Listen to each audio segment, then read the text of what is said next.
Why do symbols born in the Middle Ages still appear in the mirrored facades of our modern cities? It is a question that rises like smoke from the foundations of stone cathedrals and glass towers alike, lingering in the air, refusing to vanish. The persistence of these ancient emblems in contemporary urban landscapes suggests a hidden narrative, a whisper from the past that continues to shape the present. Why, across continents and across centuries, do certain patterns repeat themselves? Geometric designs that first appeared under the guardianship of the enigmatic Knights Templar now resurface in unexpected places. The enduring presence of these forms begs an exploration into their origins and their journey through time. Tonight, the journey will lead through these shadows, not merely the shadows of ruined castles or dusty manuscripts, but the subtler ones. These are shadows that stretch upward into skyscrapers and bridges, whispering through architecture that millions pass by every day without ever noticing. The true depth of this mystery lies in its integration into the very fabric of daily life. The Knights Templar are remembered for their crusades, for their dramatic rise and brutal fall, and for the legends that continue to follow them. Yet, what if one of their greatest legacies was not buried treasure or hidden relics, but something far more enduring, something carved into the very bones of our cities? The possibility that their influence extends beyond historical records into tangible structures is a captivating thought. Imagine walking down a street in Paris, New York, or Washington, D.C. The pavement hums beneath your footsteps, but above you, in the curve of an arch, in the rows of a window, or in the measured angles of an entire district, a secret language is waiting. Most will never see it. But for those who know how to look, these forms echo with profound meaning. They carry whispers of an ancient order that supposedly vanished 7 centuries ago, a silent testament to a forgotten wisdom. But why would the Templars leave their code in stone and steel? And how could these fragments of geometry survive the storms of time, papal suppression, war, and revolution to still appear in modern skylines? The sheer resilience of these symbols against the tide of history is a puzzle demanding an answer. Some say it is coincidence, that architects simply reuse what pleases the human eye. They argue that circles, crosses, spirals, and squares are merely universal, re-emerging again and again without connection to secret brotherhoods. This rational explanation, however, often fails to satisfy the deeper curiosity about such pervasive patterns. And yet, what if that is not the full story? What if there is a more intricate design at play? The Templars were not only formidable warriors, they were also astute administrators, visionary builders, and keen observers who moved across cultures, gathering knowledge wherever they went. In Jerusalem, they encountered Islamic geometry, patterns woven into mosques and palaces that spoke of infinity and divine harmony, a profound understanding of the universe expressed through art. In Europe, they oversaw the construction of cathedrals that reached toward heaven, embedding ratios that hinted at celestial order, connecting earthly structures to the cosmos. Everywhere they built, they seemed to embed more than mere stone. They embedded a philosophy. Consider the skyscraper, born in the industrial age, a towering symbol of steel and commerce. Yet even here, in the intricate ornamentation above doors, in the cross-shaped floor plans, and in the spiraling staircases, ancient echoes appear. Ancient motifs are resurrected in modern material, suggesting a continuity that defies simple explanation. Could this be a deliberate transmission, a silent inheritance passed from medieval stonemasons to the architects of modernity, a secret lineage of knowledge? Or is it an unconscious repetition? Is the human spirit simply drawn again and again to the same sacred forms, driven by an innate recognition of universal truths? The answer could lie in a combination of both. Look closer at Washington, D.C. Its streets and monuments are aligned with stars, triangles, and crosses.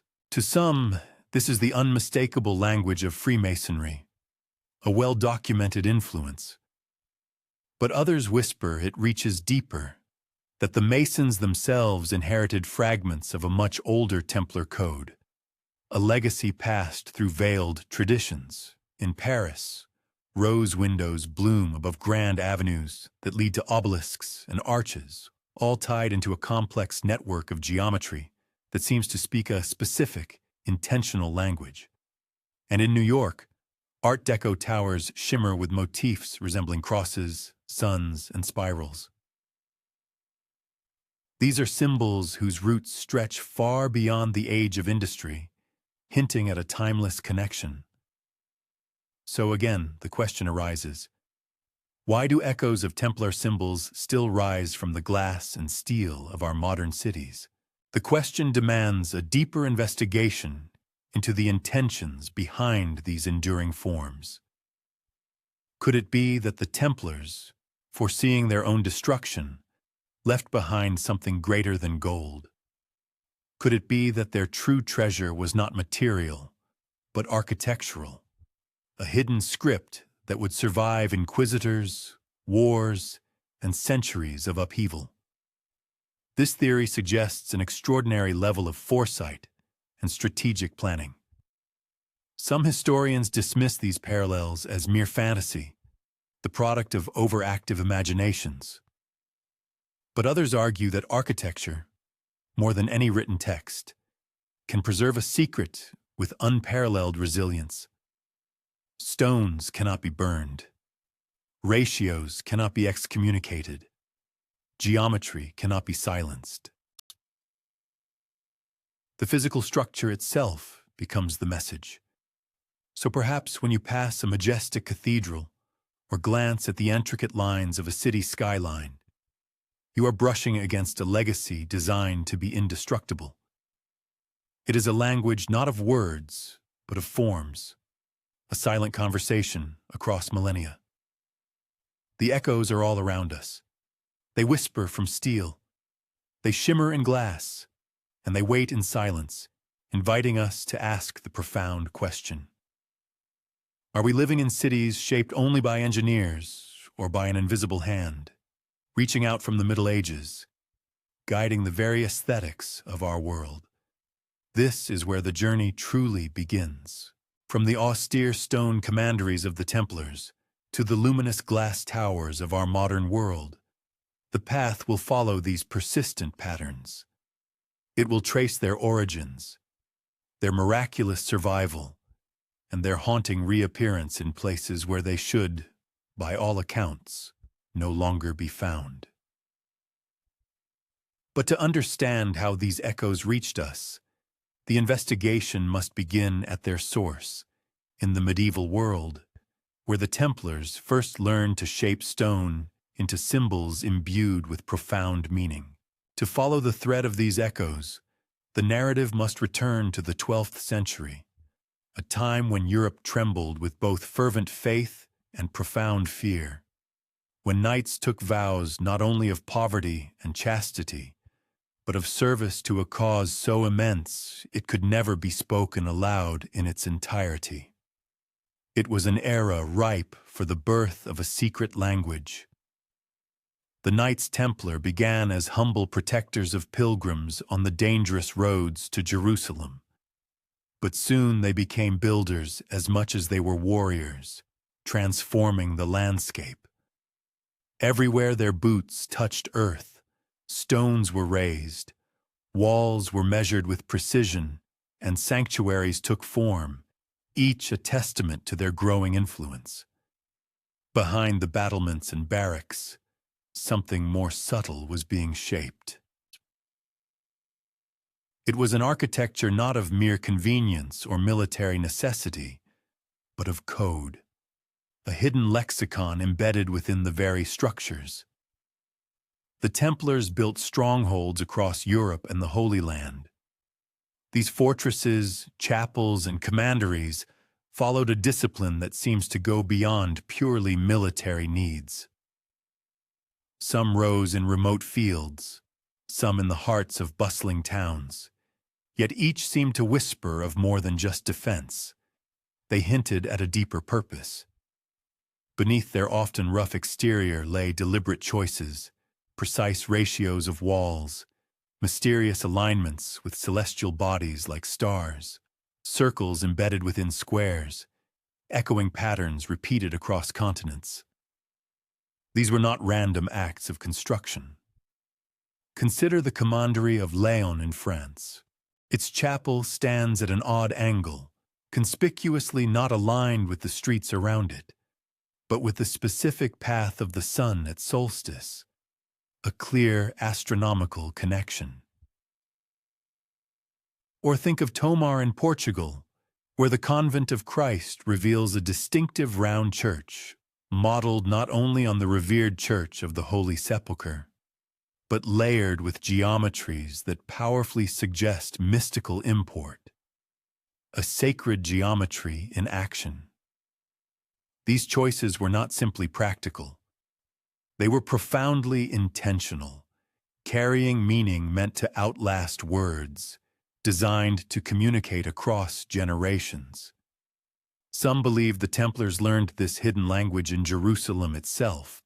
There, within the majestic Dome of the Rock and the ancient Al-Aqsa Mosque, where they famously established their first headquarters, they would have encountered Islamic architects and artisans who infused their work with a sophisticated geometry reflecting divine order. Circles, stars, octagons, spirals. These were not merely decorations, but profound reflections of eternity, symbols of the cosmos meticulously mapped onto stone, a spiritual blueprint. Could it be that the Templars adopted these profound principles, weaving them into their own distinct architecture, creating a fusion of cultures and beliefs? If so, their buildings became more than mere military outposts. They became invaluable repositories of wisdom, a synthesis of East and West, of Christian tradition and esoteric science, a silent library of stone. Yet these meanings were carefully veiled. To the casual passerby, a chapel was simply a place of prayer, a fortress simply a stronghold, their deeper significance hidden from plain view. But to those who knew the codes, the very walls spoke. The arches curved not only for structural strength, but for powerful symbolism. The thickness of stone, the precise distance between pillars, the very placement of doorways, all were meticulously arranged to create patterns invisible to most eyes, yet deeply significant to the initiated. It is tempting to see these structures as mere remnants of medieval practicality. But why then do they echo with the same forms that later surface in the soaring Gothic cathedrals, and then again in the elegant Renaissance palaces, and still again in the sleek, modern cities of today? The continuity is too striking to ignore. Was there truly a silent transmission? A continuous flow of knowledge beginning here in these shadowed stones of the Templar order, destined to shape future generations. The Templars rarely left behind written manuals of their architectural intent. If such documents ever existed, they were almost certainly burned, confiscated, or hidden during the brutal purge that tragically ended the order in the 14th century. Leaving a gaping hole in the historical record. What remains are the stones themselves, mute yet enduring, and perhaps that was always the strategic point. A book can be lost, a precious relic can be stolen, but a chapel aligned to the stars, a building imbued with cosmic ratios, endures. A floor plan echoing cosmic geometry remains long after names and banners are forgotten, a permanent testament. As you imagine these strongholds under the pale moonlight, their ancient walls casting long, mysterious shadows, consider the profound possibility that the Templars were never simply defending earthly pilgrims. Perhaps they were defending something far larger, something truly monumental. It was a map of the heavens traced into the earth, hidden in plain sight within the very stones of their own buildings, waiting to be deciphered. This is the legacy that must now be followed forward. From these medieval shadows into the luminous geometries that adorned cathedrals, the Templars' hidden allegories continued their journey, waiting patiently to be rediscovered by those willing to read their silent, enduring script. If there is one shape that whispers most clearly of this hidden design, it is the profound and ancient marriage of the circle and the square, a symbol whose meaning transcends time. To an observer unversed in ancient symbolism, a particular geometric configuration might appear as an unremarkable drawing, perhaps a spontaneous sketch hastily rendered on a piece of parchment. Yet, for the venerable Knights Templar, and indeed for numerous esoteric traditions preceding and succeeding them, this specific juxtaposition of forms profoundly represented the quintessential convergence of the celestial realm and the terrestrial plane. The square, with its 4 distinct sides and right angles, was invariably perceived as embodying the earthly domain. Its inherent structure, stable and grounded, resonated with the cardinal directions of the compass, the fundamental elements of matter, and the tangible, quantifiable solidity of all that is empirically verifiable and readily comprehensible within the physical world. Conversely, the circle, an endless line without a discernible beginning or conclusion, was revered as an emblem of the divine. It eloquently articulated concepts of eternity, the celestial bodies performing their silent, perpetual revolutions, and an ideal perfection that inherently resisted all attempts at confinement or limitation. The true enigma, however, emerged when these two fundamental shapes intersected or overlapped, giving rise to a profound mystery. In this sacred conjunction, the ephemeral spirit was believed to make direct contact with dense matter, allowing the eternal essence to permeate and imbue the temporal existence. It is therefore hardly surprising that this potent motif manifested repeatedly in the architectural endeavors undertaken by the Templar order. Within their numerous chapels, for instance, it was a common practice to enclose circular sanctuaries within the embracing confines of square courtyards, creating a visual and spiritual dialogue between the forms. Similarly, in their formidable fortresses, stout towers, typically erected upon robust square foundations, would often reveal an inner sanctity where their chapels blossomed into perfectly circular configurations.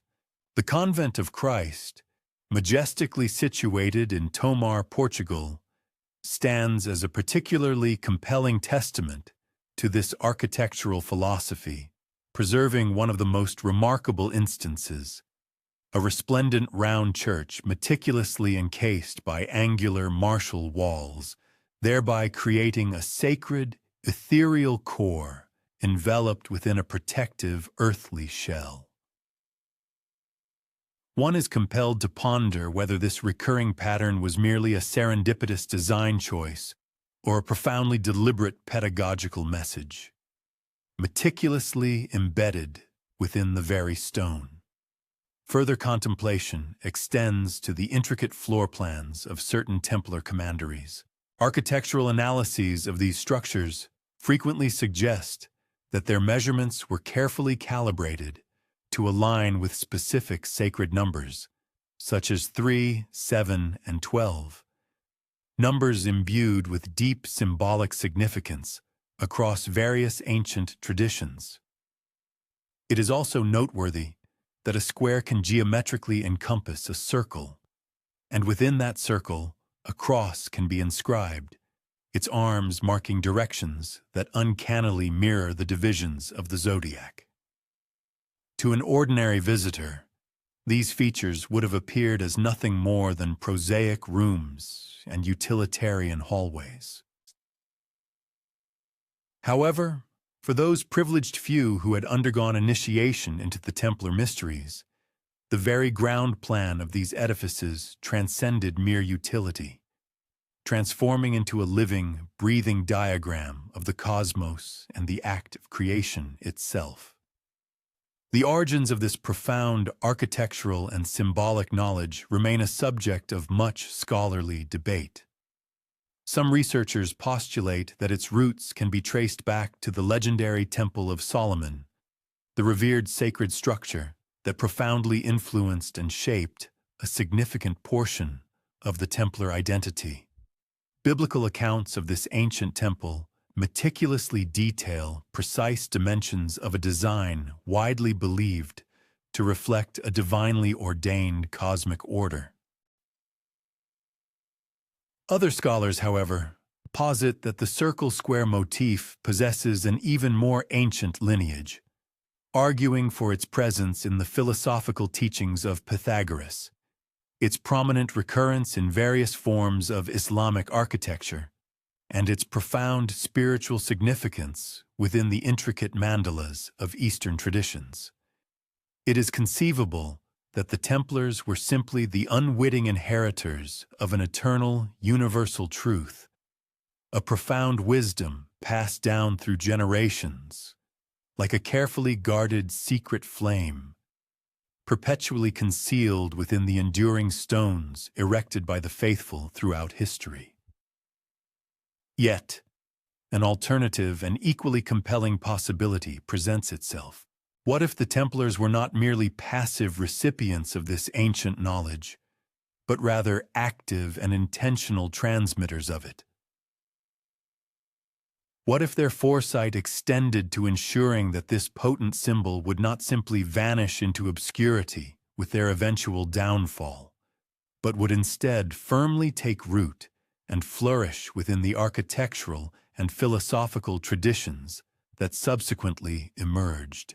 Indeed, for several centuries following their dramatic suppression and demise, the evocative image of the circle encapsulated within the square conspicuously reappears in the breathtaking Gothic rose windows adorning cathedrals, in the serene courtyards of Renaissance palaces, and even in the meticulously planned urban grids conceived by architects who were often intrinsically linked to various secret guilds and fraternal organizations.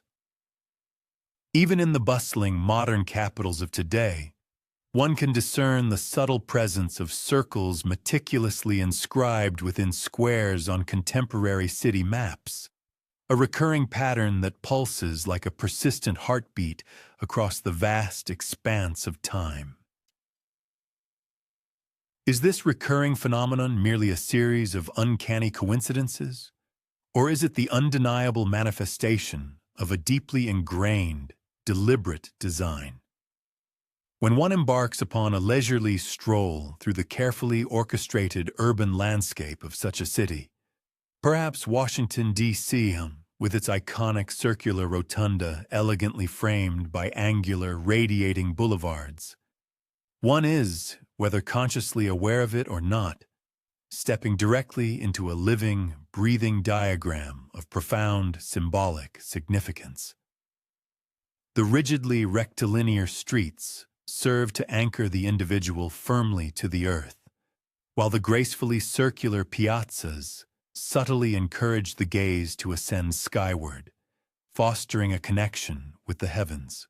The entire experience transcends mere functionality. It is profoundly symbolic, influencing the very manner in which we navigate our environment, the way we formulate our thoughts, and even the nature of our aspirations and dreams. Could this have been the ultimate, overarching ambition of the Knights Templar? To meticulously construct a world where every single architectural structure inherently carried a silent, yet profound, meaning. It was a vision of a world where geometry itself became a whispered language, articulating concepts of perfect balance, harmonious unity, and a forgotten intrinsic connection between the spiritual and the material realms. While absolute certainty remains elusive, the undeniable persistence and ubiquitous recurrence of the circle within the square strongly suggests something far beyond mere random chance. It points towards a deliberate intention, meticulously carried forward by generations of masons and architects who, perhaps, never even uttered the name of the Templars, yet instinctively bore their profound geometric wisdom like a guiding torch through the encroaching darkness of time. Therefore, the next occasion, one encounters a public square adorned with a circular fountain at its heart, or a majestic tower whose rounded dome gracefully rests upon angular, unyielding foundations. It would be prudent to pause for a moment of reflection. One might, in that very instant, be standing within a symbol far more ancient and deeply resonant than initially perceived. A symbol that still carries the hushed, hidden voice of an enigmatic order widely believed to have been irrevocably lost to the ravages of fire and betrayal. The circle within the square, a profound architectural and spiritual code, signifying heaven within earth, a timeless message that endures not merely in ancient books or revered relics, but indelibly etched into the very stones that meticulously shape and define our modern cities. Still, when the imagination conjures an image of a medieval fortress or a sacred chapel meticulously erected by the Knights Templar, the mind is instinctively drawn first to the imposing walls and towering battlements, to the blunt, unyielding weight of meticulously carved stone, expressly designed to withstand relentless sieges and the relentless march of time. Yet, subtly concealed within the formidable embrace of those very walls lies a quieter, more nuanced language, a profound narrative eloquently articulated through the timeless elegance of arches. The architectural arch, an engineering marvel, is simultaneously a paragon of practicality and a poetic expression of form. Its inherent curvature masterfully distributes immense structural weight, thereby enabling edifices to ascend to greater heights and to endure for significantly longer periods.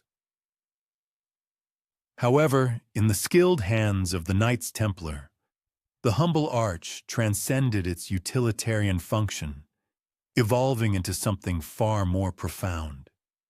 It became a gateway, a sacred threshold, not merely demarcating the passage between one physical room and another, but profoundly signifying the liminal space between the seen and the unseen, the tangible and the ethereal. To step beneath one of these meticulously crafted arches was to enter a transformative liminal space. The clamor and concerns of the external world would recede, giving way to an interior hush that gently beckoned one forward.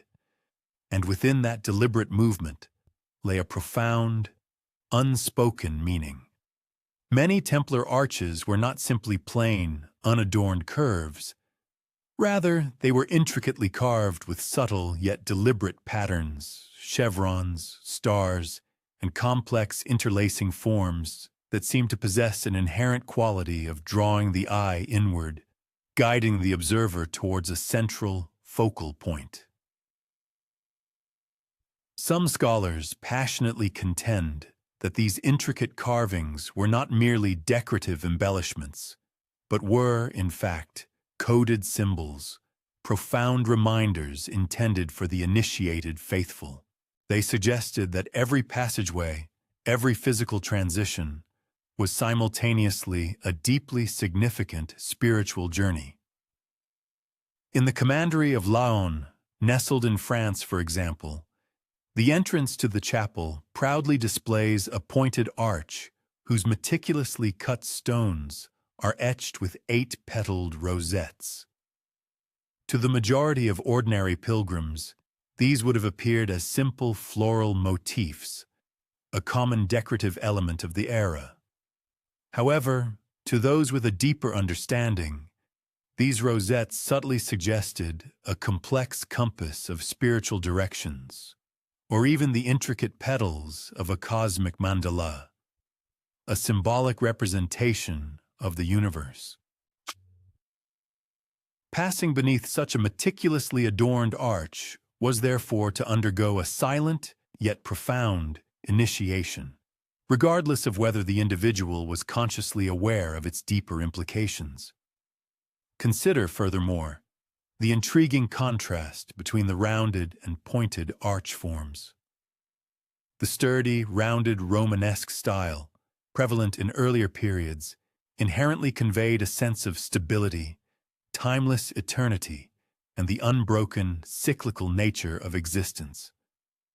In stark contrast, the elegant, pointed Gothic arch, an innovation that the Templars played a significant role in disseminating, possesses an innate quality of lifting the gaze upward, thereby drawing the mind's contemplation from the earthly realm towards the celestial heavens. One is compelled to ponder, what if these architectural choices were not merely stylistic preferences, but deeply deliberate decisions? What if each distinct shape carried a hidden, profound instruction? The round arch, symbolizing the eternal and unchanging, the pointed arch, representing aspiration and spiritual ascent. Together, they intricately wove a rich, unspoken language of both permanence and transcendent elevation. Some historians, adopting a more pragmatic viewpoint, argue that arches were simply the prevailing construction tools of the age, adopted primarily because of their proven structural efficacy. Yet, the persistent recurrence of coded carvings and symbolic embellishments profoundly challenges this simplistic interpretation. Why would skilled masons painstakingly trouble themselves to embed intricate stars and delicate roses in locations where they were not structurally required? Furthermore, why do arches at numerous Templar sites frequently exhibit proportions that demonstrably align with sacred, numerically significant values? Is this merely a series of random accidents, or is it the unmistakable manifestation of a deliberate underlying intention?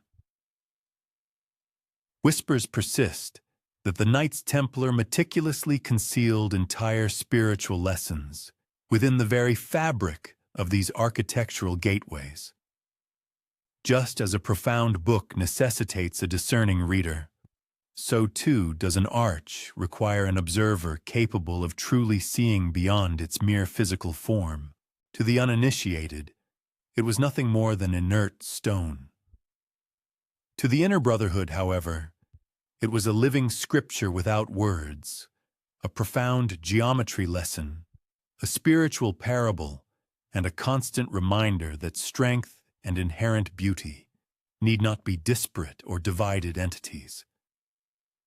And as the centuries inexorably marched onward, these symbolic arches did not simply vanish into historical obscurity. Rather, they multiplied exponentially. The magnificent Gothic cathedrals of Europe, which began to rise shortly after the zenith of Templar influence, are veritable forests of arches. Their grand doorways soar into breathtaking pointed curves, and their intricate ribbed vaults crisscross overhead like celestial constellations. Could it be that what originated in the fortified strongholds of the Templars ultimately became the seminal seed for an entire transformative architectural movement that swept across a continent? Even in contemporary times, echoes of this ancient tradition conspicuously remain.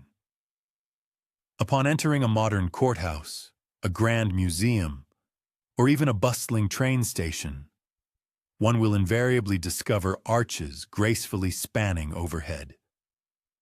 These elegant curves are not merely functional elements. They are profoundly symbolic, carrying forward a venerable tradition whose deeper meaning is now remembered by only a select few. Sometimes these arches are subtly flanked by carved roses, at other times by stars, or by intricate patterns that possess an oddly ancient, resonant quality. These are the silent, enduring echoes of a forgotten language, patiently awaiting rediscovery. The arch, therefore, is far more than a mere doorway. It is a profound threshold between distinct worlds, the tangible world of material reality and the ethereal world of profound meaning. The Templars, it appears, possessed an exceptionally deep understanding of this fundamental truth. Consequently, they deliberately left their arches behind, not solely to provide structural support for walls, but to meticulously uphold and transmit enduring mysteries. The next time one passes beneath an archway, it would be wise to pause. Allow one's eyes to trace the elegant curve, to diligently search for subtle symbols embedded within the stone, for roses, spirals, or stars. One might just discover that they are walking beneath something far more profound than a simple entrance. They may, in fact, be stepping through a silent portal, one that still softly whispers with the hidden, enigmatic voice of the Knights Templar. Light, in its purest essence, has always held a sacred significance across countless cultures and spiritual traditions. It enters our world as an unseen, ethereal presence, bending, scattering, and ultimately coloring the very air with the vibrant hues of life and invigorating warmth. However, for the Knights Templar, and for those who diligently followed their discreet, hidden path, light transcended mere illumination. It possessed the profound capacity to become a sophisticated language, a medium for encoded communication. Consider, for instance, the magnificent stained glass windows that adorned medieval chapels. To the casual observer, these intricate mosaics of colored glass served primarily as visual narratives. They vividly depicted the lives of saints, the suffering of martyrs, and compelling scenes drawn from biblical scripture. Colors would dance across the cold stone floors, shifting and transforming with the inexorable passage of the sun, thereby imbuing these sacred narratives with an almost palpable sense of life and movement. Yet these breathtaking windows were also meticulous keepers of profound secrets. Concealed subtly amidst the vibrant reds and deep blues were intricate geometries, circles nested within squares, stars elegantly positioned within rosettes, and triangles pointing purposefully upward, all silently conveying messages intended exclusively for the initiated few. Some scholars compellingly argue that the Templars may have strategically utilized stained glass as sophisticated teaching tools.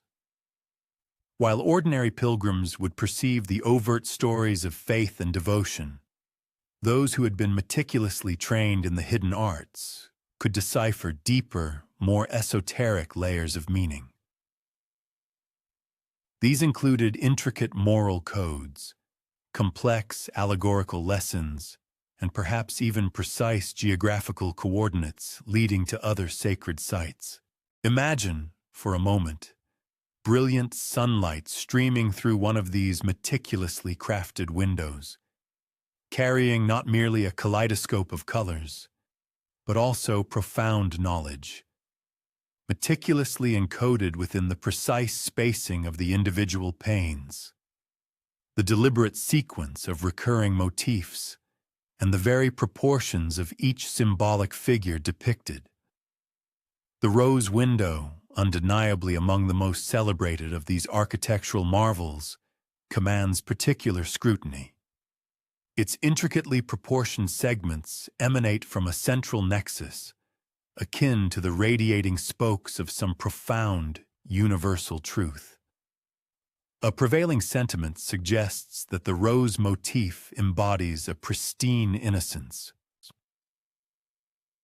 Conversely, another theory posits that it subtly conceals the cartography of a clandestine lineage, a veiled ancestral line that ecclesiastical authorities purportedly endeavored to eradicate.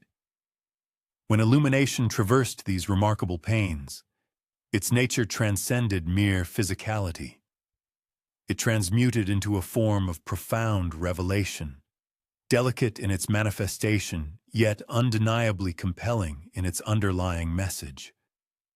Within revered edifices such as Chartres Cathedral, the precise geometric arrangements of the glass are truly astounding. Interlocking circles embrace squares, while triangles artfully direct the gaze towards concealed recesses, and stellar formations are meticulously aligned to correspond with specific constellations during particular epochs of the year. One might ponder whether ancient pilgrims, perhaps without conscious awareness, adhered to these celestial directives, their journeys subtly influenced by the intricate interplay of light and chromatic brilliance.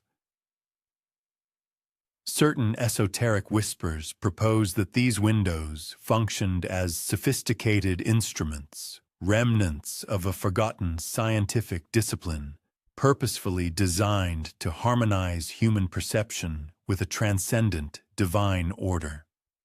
Even more astounding is the sheer tenacity with which this profound understanding persisted through the calamitous dissolution of the Knights Templar. At a time when papal edicts systematically dismantled the order and committed its historical records to the flames, the magnificent windows remained intact. Stone and glass possess an inherent resistance to fire, a durability that fragile parchment utterly lacks. Consequently, the Templar messages continued their silent luminescence, conspicuously hidden in plain view, patiently awaiting the passage of centuries until individuals sufficiently inquisitive or adequately initiated might finally discern their profound arcana. Even in subsequent historical epochs, distinct reverberations of these designs are discernible. Renaissance cathedrals and prominent civic structures frequently incorporate expansive circular fenestrations, sometimes manifesting as literal rose windows, and at other times as abstract patterns that subtly mirror the same sacred mathematical proportions. Within contemporary architectural constructs, expansive glass panels, overhead skylights, and sweeping curtain walls meticulously refract sunlight into deliberate configurations, thereby echoing those venerable ancient designs. Are these recurring motifs conscious tributes to a bygone era, or merely an unconscious recapitulation of forms deeply ingrained within the collective architectural memory? It is conceivable that the demarcation between genuine inspiration and inherited tradition is far more permeable than is typically acknowledged. Some proponents of these theories suggest that light itself was purposefully chosen by the Templars as an ideal medium for their secrets, precisely because it possesses both a universal presence and an inherent ephemerality. Messages meticulously inscribed in stone are undeniably permanent, but inherently static. Conversely, messages imbued within light are dynamic, shifting in conjunction with temporal and spatial parameters, disclosing their truths only when the observer possesses the precise knowledge of when and where to direct their gaze. It constitutes a unique form of communication, demanding unwavering patience, astute observation, and perhaps a certain innate willingness to perceive that which lies beyond the immediate visible spectrum. The next occasion one enters a sacred chapel or casts an upward glance at a sun-drenched atrium, it would be prudent to carefully observe the manner in which the light descends. One should vigilantly search for latent shapes, the rhythmic arrangement of panes, the striking symmetry that appears too precise to be purely coincidental. One might, in fact, be witnessing something far more profound than mere aesthetic splendor. One could be privy to a faint whisper from antiquity, a hushed dialogue spanning centuries, a profound secret meticulously preserved within the very fabric of glass. For the Knights Templar, these magnificent windows were not merely ornamental embellishments. They functioned as vigilant guardians. They served as custodians of knowledge deemed too perilous for oral transmission, too prescribed for inscription in manuscripts, yet possessing the inherent capacity to endure the relentless march of time if positioned with meticulous care and deliberate intent. And indeed, they persevered. These ethereal stained glass whispers continue to exist today in grand cathedrals, opulent palaces, and even significant governmental edifices, subtly reaching out to those capable of interpreting them, guiding their gazes and intellects along pathways only partially unveiled. They stand as an enduring testament that some profound secrets require no spoken words to persist. They necessitate only the medium of light, and an individual discerning enough to apprehend its subtle, encoded message. We frequently traverse floors without conscious thought, our feet pressing against stone, tile, or concrete, as if the ground beneath us were nothing more than an inert, neutral stage. Yet for the Knights Templar, the floor possessed an expressive quality equal to that of the walls above it. Beneath our very footsteps, entire strata of meaning could be intricately encoded, patiently awaiting the discerning eyes of those trained to perceive them. Labyrinths, for instance, were far from being mere decorative flourishes. In numerous Templar sites, including the commanderies scattered across France, winding pathways were meticulously etched into stone floors, guiding pilgrims through circuitous routes that, while appearing random, were in fact precisely measured.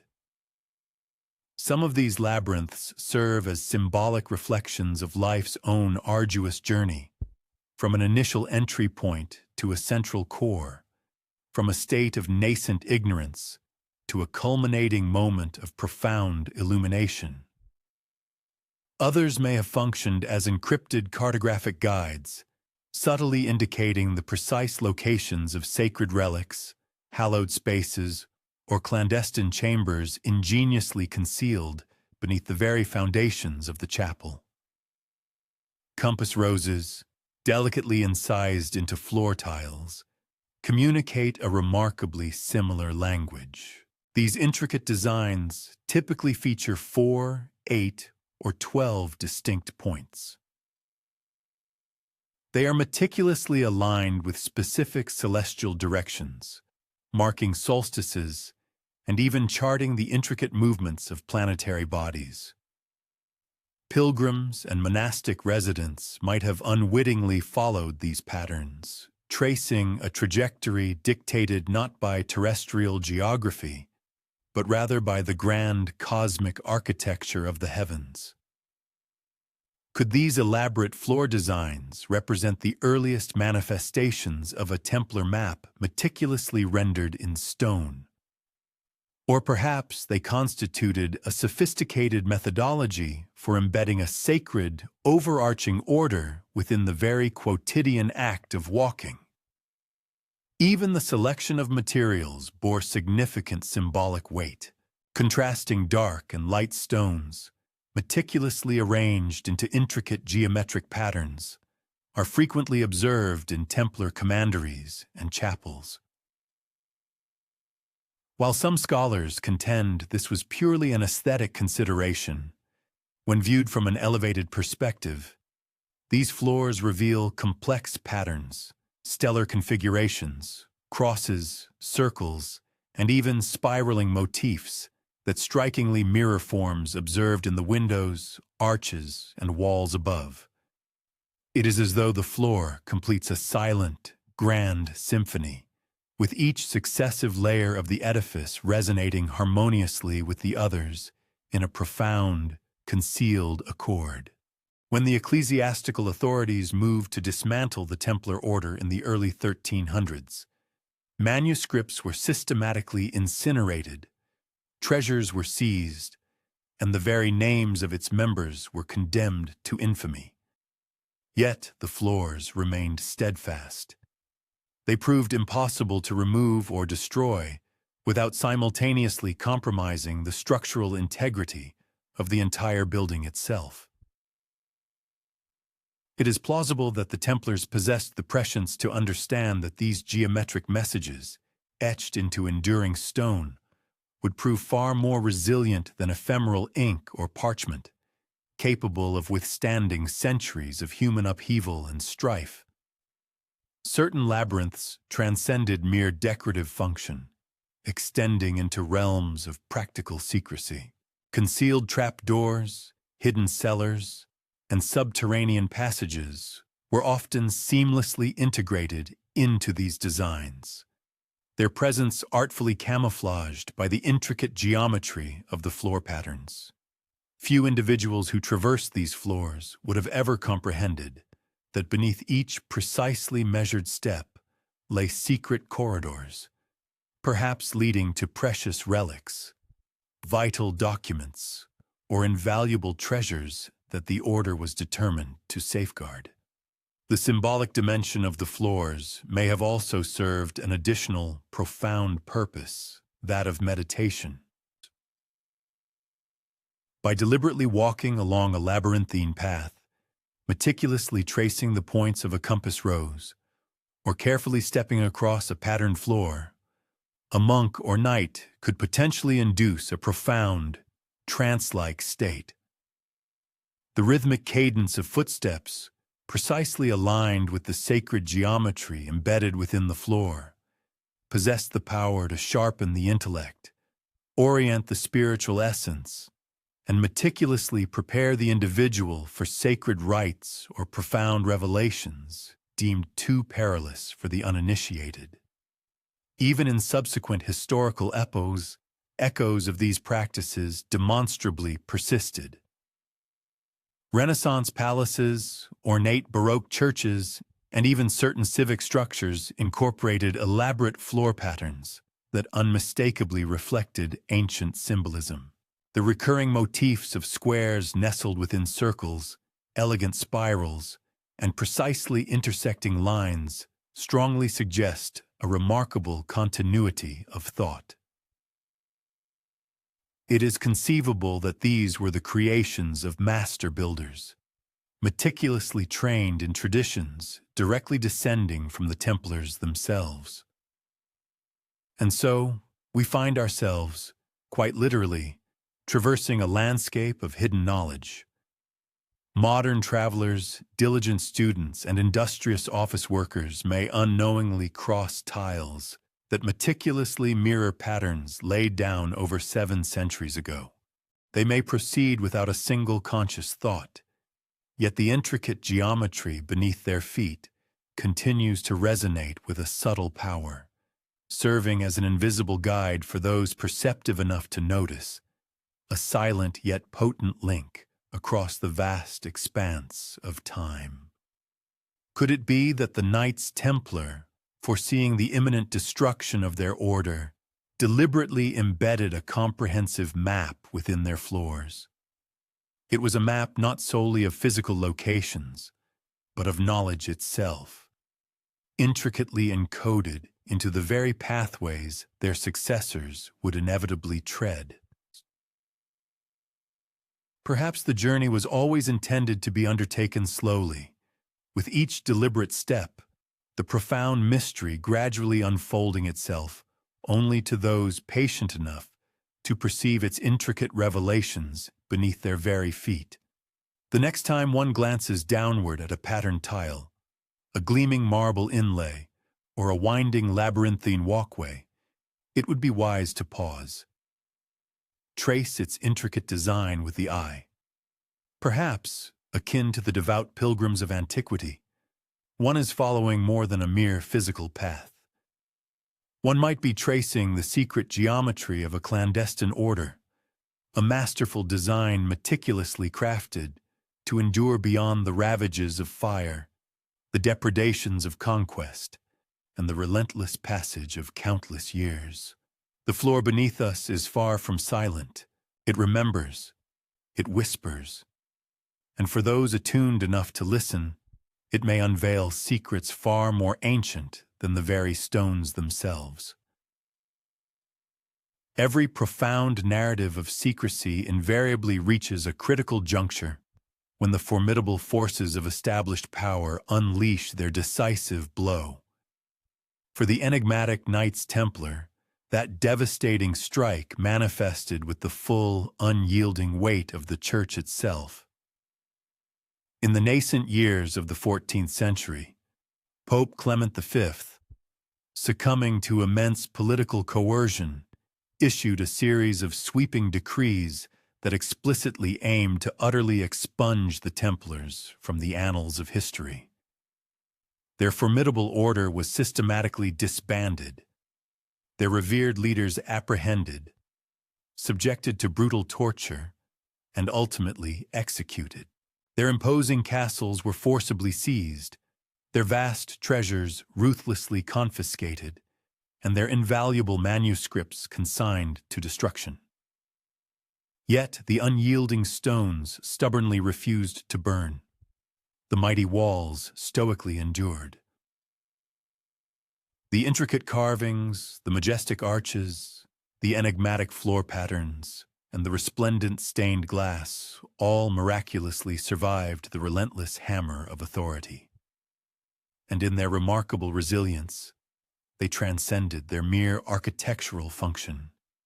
They transmuted into silent, enduring witnesses, meticulously safeguarding a trove of knowledge that the Church, despite its immense power, proved utterly incapable of eradicating.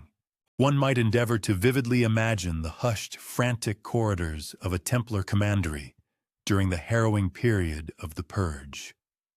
Knights and clerics, gripped by urgency, desperately hastened to conceal sacred relics, precious parchments, and other hallowed objects. Certain persistent whispers suggest that the geometric codes, so intricately woven into the very fabric of their structures, were deliberately left untouched, ingeniously designed to endure even if every other tangible vestige of the order were utterly lost to history. Perhaps the Templars possessed a profound understanding that architectural forms held the intrinsic capacity to outlast systemic persecution in a manner that fragile manuscripts could never hope to achieve. The papal hammer, in its devastating impact, was both a literal instrument of destruction and a powerful symbolic force. It unequivocally sought to utterly crush a powerful and profoundly secretive order. But its very application of force, paradoxically, served to scatter fragments of its knowledge even further afield, much like incandescent sparks flung across the vast expanse of Europe. Builders and masons, some apprehended, others uprooted from their homes, carried vestiges of this esoteric comprehension into subsequent architectural undertakings. Magnificent cathedrals rose skyward, grand palaces expanded their imposing facades, and meticulously planned civic spaces were laid out, all subtly reverberating with the Templars' concealed mathematical principles. This era also signifies a profound metamorphosis. What had once been conspicuously Templar, the sprawling commanderies, the distinct insignias, the proud banners, were compelled to adopt a clandestine existence. Geometry transmuted into a silent lexicon. Intricate patterns and recurrent motifs were ingeniously interwoven, frequently masquerading as decorative embellishments or derived from venerable classical and Islamic artistic traditions. Through such ingenious methods, the Templars' profound ideas surpassed their precipitous downfall, establishing an unbroken chain of clandestine transmission that would profoundly shape the work of master craftsmen for countless future eras. The crushing weight of persecution proved incapable of obliterating symbols meticulously etched into masonry or artfully molded in vitreous material. The intricate rose window persisted, the elegant arch stood firm, and the enigmatic labyrinth endured. Even subterranean conduits, cleverly hidden beneath recently laid floorings, steadfastly preserved their esoteric orientations. The ecclesiastical authority possessed the capacity to issue pronouncements, incinerate historical documents, and pursue legal actions against specific persons. Yet, it was utterly powerless to control the indelible legacy woven into the very fabric of architectural creations. And it is conceivable that this very outcome constituted the Templars' original objective. Their true potency lay not exclusively in their formidable military forces or their vast amassed wealth. Rather, it resided in a profound body of wisdom, deemed far too perilous for open articulation.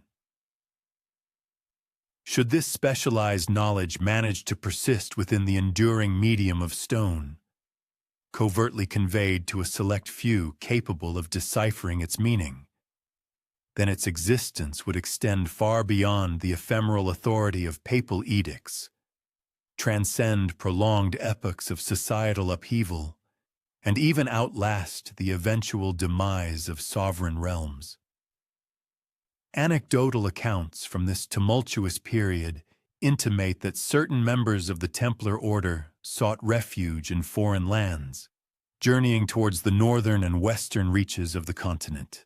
They transported with them not merely tangible possessions, but also invaluable wisdom that could be imparted through the meticulous practices of their artisanry.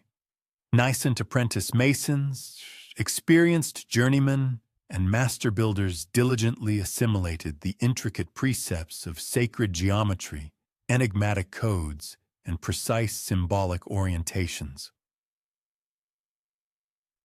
Via these living conduits of human intellect and skill, the Templars' concealed lexicon traversed vast expanses of chronology and geography, patiently awaiting subsequent generations of practitioners to bestow upon it novel physical manifestations. The formidable papal decree, though undeniably destructive, paradoxically guaranteed the perpetuation of the Templars' esoteric doctrines. In its zealous endeavor to utterly annihilate the order, the Church inadvertently compelled its principles to retreat into a clandestine existence, manifesting within enduring symbols and architectural constructs impervious to eradication.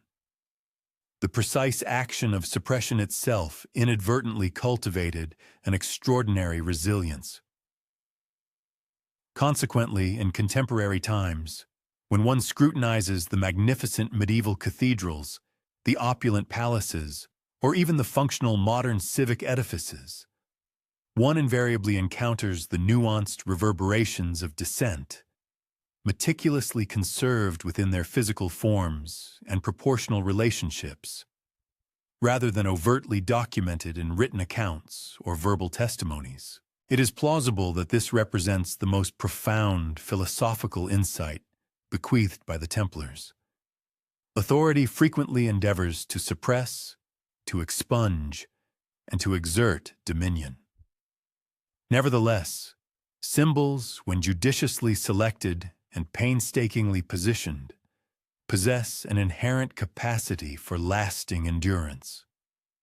These potent emblems transmit communications that transcend the boundaries of persecution, convey hushed intimations impervious to condemnation, and safeguard profound mysteries capable of persisting through numerous centuries, provided they are sufficiently concealed. Whenever individuals traverse beneath graceful arches, contemplate the intricate beauty of rose windows, or follow the winding paths of labyrinthine floor patterns, they are, in essence, interacting with a historical narrative that resolutely resisted the crushing force of suppression.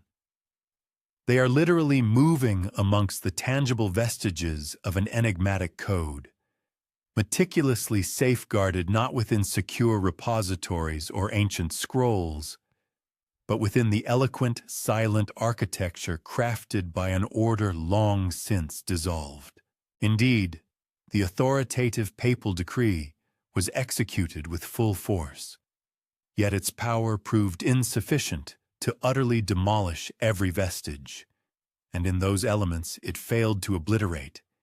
It inadvertently forged an enduring enigma, one that persistently reveals itself directly beneath our pedestrian paths and majestically above our vantage points, as the spectral reverberations of the Templars extend their influence progressively through the annals of history. Upon the dissolution of the Knights Templar and the subsequent execution of their leading figures, it is crucial to note that not all their accumulated wisdom perished. A segment of their membership successfully absconded, bearing away with them that which was impervious to destruction, namely, their vivid recollections, their refined methodologies, and the unspoken dialect of geometry intrinsically woven into the very edifices they had erected. These individuals who managed to escape persecution transformed into spectral presences within their native territories, moving through society largely unobserved. Yet they bore a profound, hallowed responsibility, a sacred trust that no ecclesiastical edict possessed the power to obliterate. The venerable notion that intellectual understanding can persist within the confines of human recollection appears to have been thoroughly comprehended by the Templars themselves.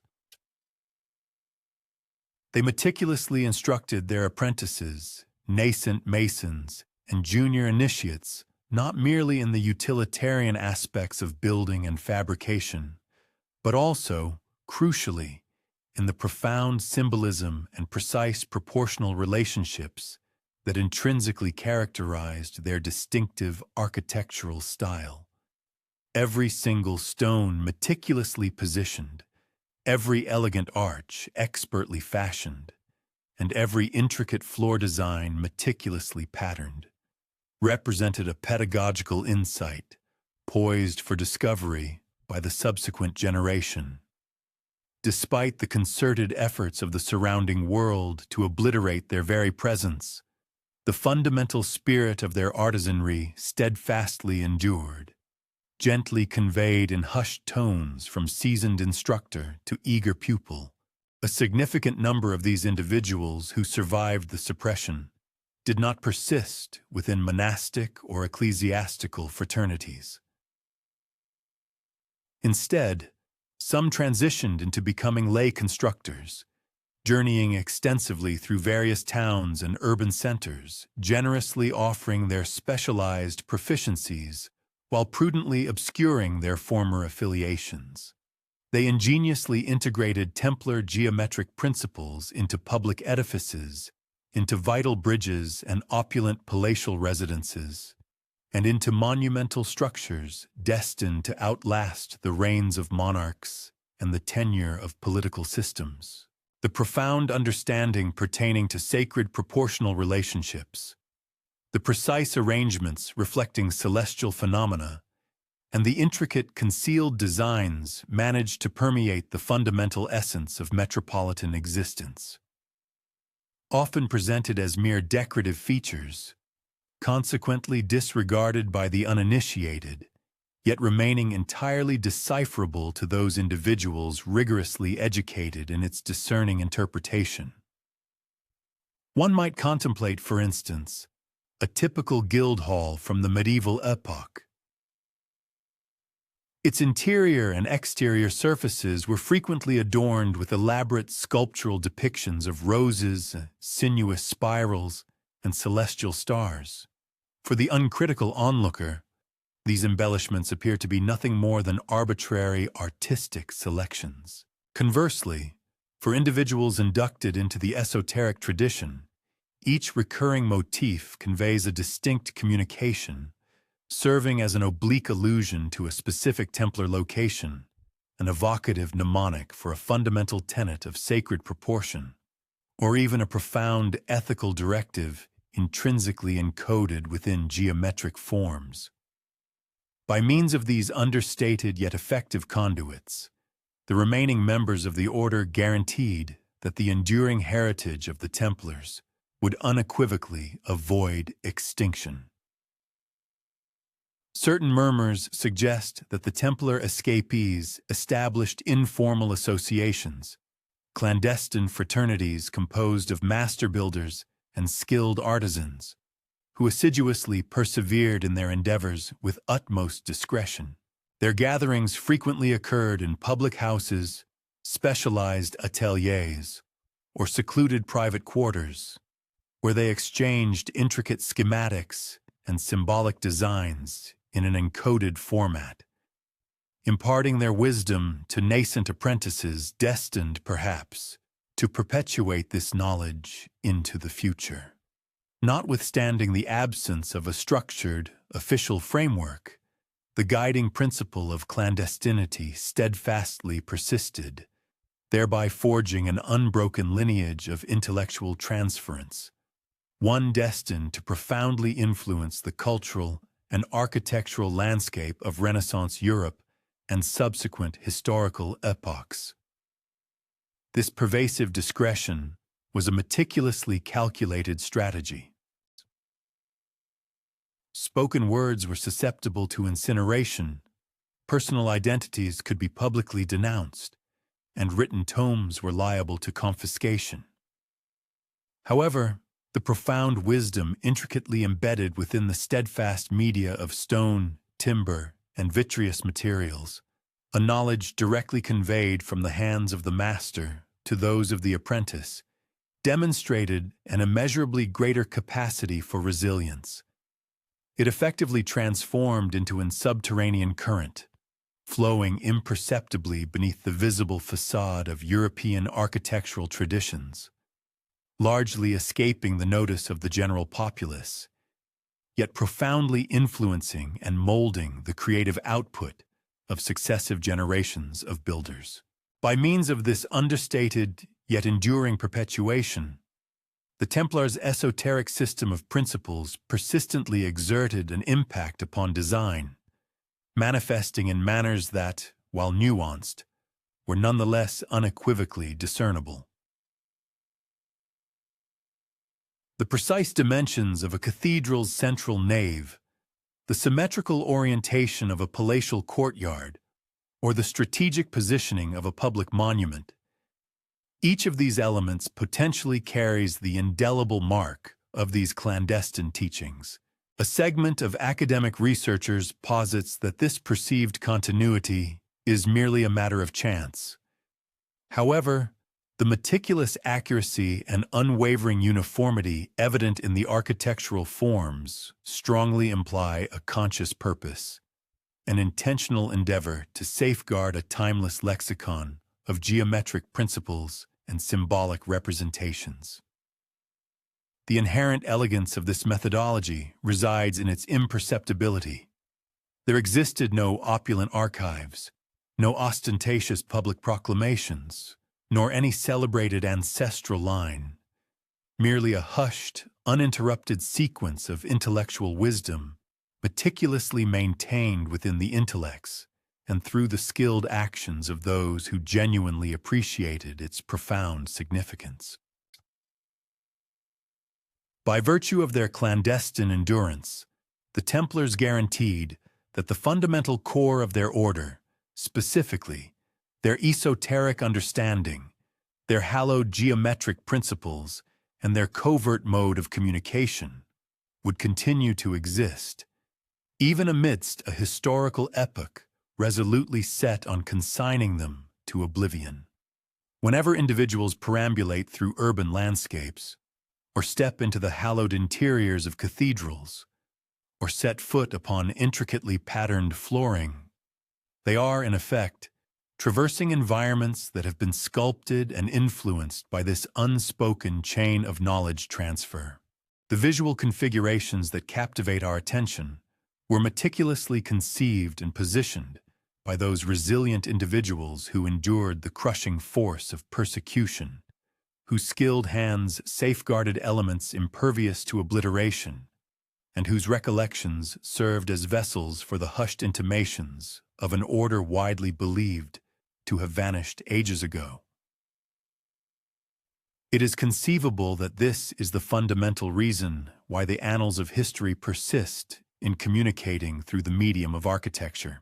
The Templars, while officially divested of their formal designation, nonetheless witnessed the perpetuation of their methodologies, their intricate codes, and their profound secrets, existing in silent perpetuity within the somber recesses of stone, the precise delineations of geometry, and the graceful arches that elegantly delineate our visual perspectives.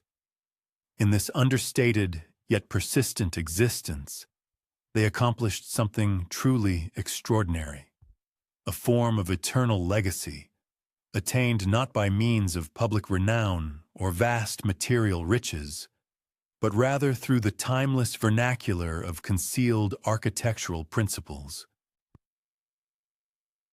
A considerable period subsequent to the Templar Order's official expurgation from the chronicles maintained by monarchs and pontiffs, their specialized wisdom discovered sanctuary within the capable hands of proficient artisans, specifically the established guilds of Europe. These artisan guilds transcended the mere definition of professional associations. They functioned as custodians of intricate craftsmanship, venerable customs, and, for a select few, profound clandestinity. Within the hallowed confines of their meeting halls, esoteric teachings were discreetly conveyed in hushed tones from seasoned master to eager apprentice, frequently encapsulated within intricate arrangements of geometry, precise proportional relationships, and aesthetic designs that distinctly resonated with the enduring heritage of the Templars. The guilds of stonemasons, in particular, evolved into vital channels for the transmission of concealed wisdom. Their distinctive lodges served as veritable havens of exceptional proficiency and profound insight, where apprentices were instructed not merely in the fundamental techniques of erecting structural barriers, but also, crucially, in discerning the nuanced lexicon intrinsically woven into the very fabric of those walls, intricate patterns that, to the uninitiated observer, appeared solely as superficial ornamentation. Celestial stars, sinuous spirals, elegant rose patterns, and precise compass configurations constituted, in actuality, components of an unspoken pedagogical framework. Through consistent reiteration, meticulous mensuration, and direct practical application, The esoteric doctrines of the Templars persistently survived. Furthermore, these artisan guilds were inherently itinerant.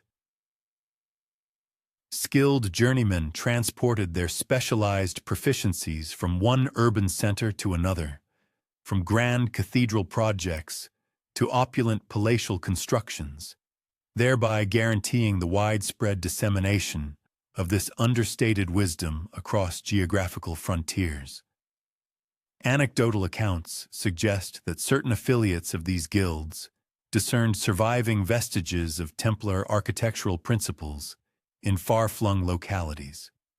This recognition enabled them to faithfully reproduce hallowed proportional relationships and precise geometric orientations.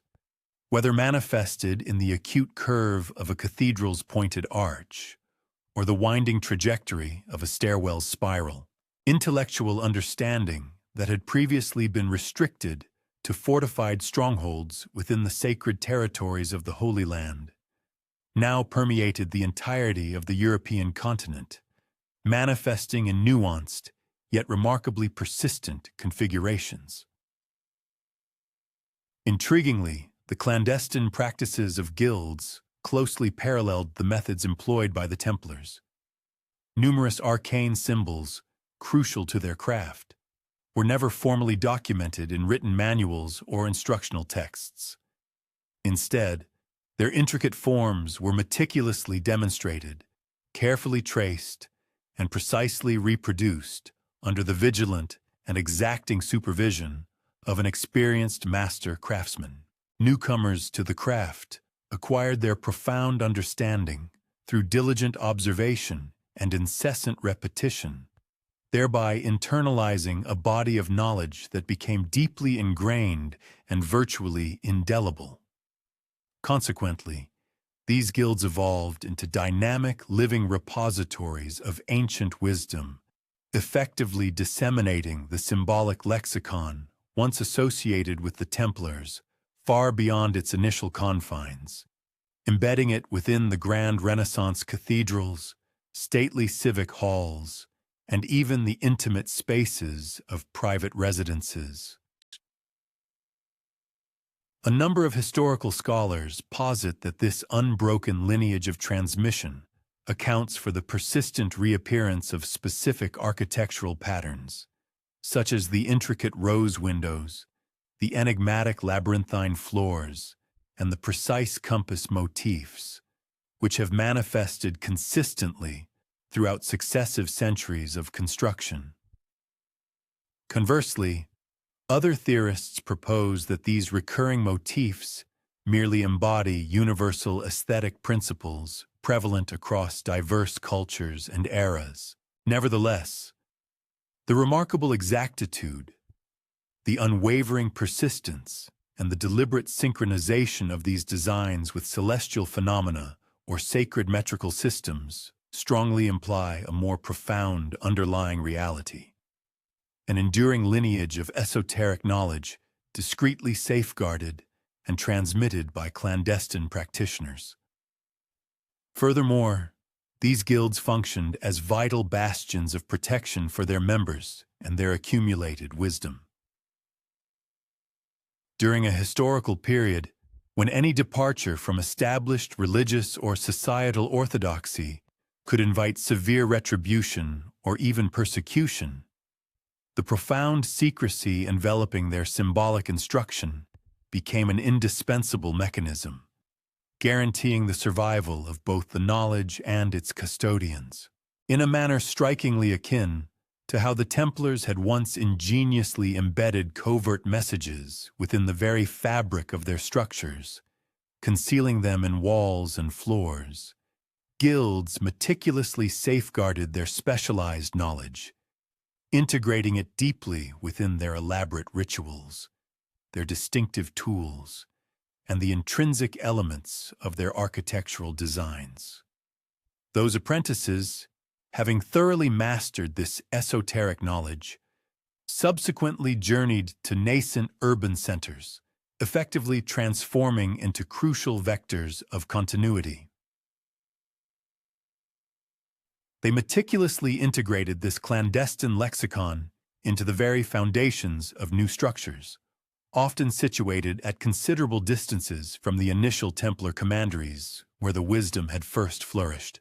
Furthermore, persistent rumors and intriguing speculations suggest that members of these guilds maintained a profound awareness of a more expansive, invisible network connecting various locations.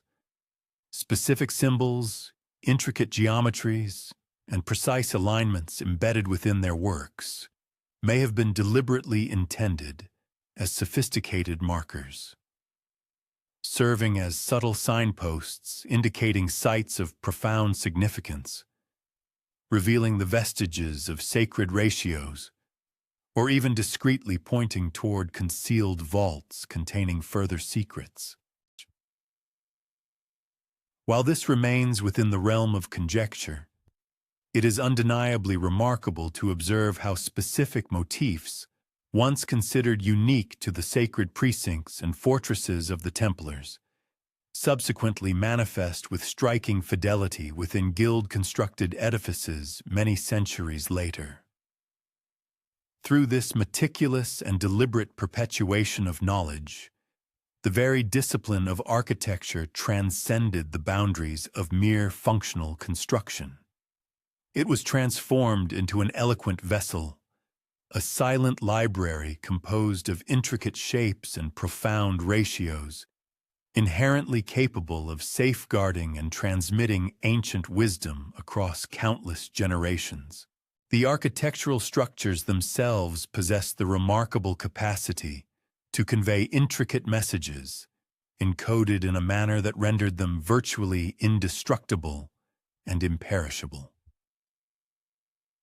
Guilds, through their unwavering commitment, ensured that these profound communications not only traversed vast distances and endured the passage of time, but, at opportune moments, even flourished openly and unconcealed within the public domain. Consequently, when one enters the hallowed confines of a magnificent cathedral, the bustling interior of a guild hall, or even the opulent chambers of a Renaissance palace, they may inadvertently traverse a design lineage that spans centuries. It is a profound trajectory that resounds with and subtly reflects the arcane code once meticulously formulated by the Knights Templar.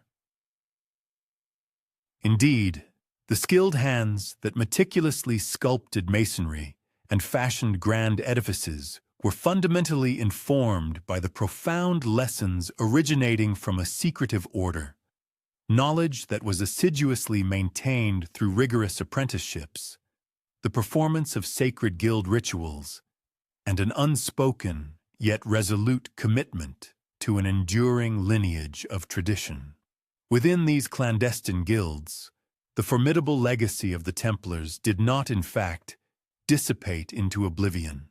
On the contrary, it shrewdly adapted to changing circumstances, staunchly endured the pressures of time, and discovered novel conduits and fresh mediums through which to subtly impart its arcane, hidden truths to successive generations.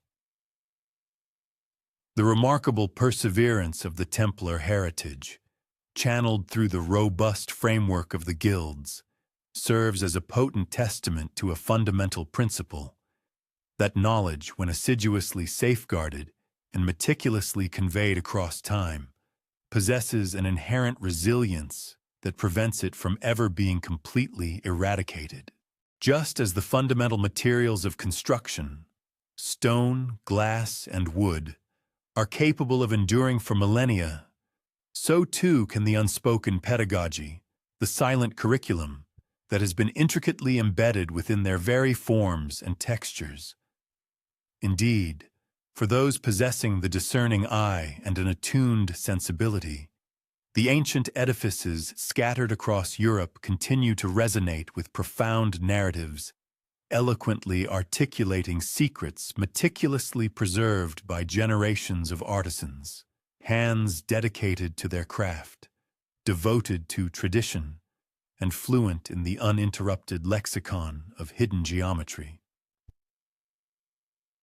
As the 12th and 13th centuries gracefully transitioned into the zenith of Gothic architectural expression, the European landscape witnessed the majestic ascent of countless cathedrals. These monumental structures rose like petrified groves, their slender spires puncturing the very fabric of the heavens, while their intricate ribbed vaults ascended to unprecedented and breathtaking altitudes. These architectural marvels were far more than mere manifestations of pious reverence or expressions of burgeoning communal triumph. They stood as tangible incarnations of a covert aspiration, a profound ambition subtly intimated by the enigmatic Templars and assiduously perpetuated by the guilds who had become the inheritors of their esoteric, secret language. The intrinsic genius of Gothic design unequivocally accentuates an upward thrust, a deliberate verticality. Each meticulously crafted arch, every ingeniously constructed flying buttress, and every elegantly tapering spire relentlessly compels the observer's gaze skyward, as if striving to span the profound chasm and unite the earthly realm with the celestial spheres. For the uninitiated spectator, these structures evoke an overwhelming sense of profound beauty and majestic awe. However, for those perceptive enough to discern the intricate methodologies of the Templars, this verticality represents a direct perpetuation of a hallowed code. It embodies dynamic spatial mathematics, orchestrating ocular movement, subtly molding human apprehension, and discreetly conveying esoteric knowledge through its very forms.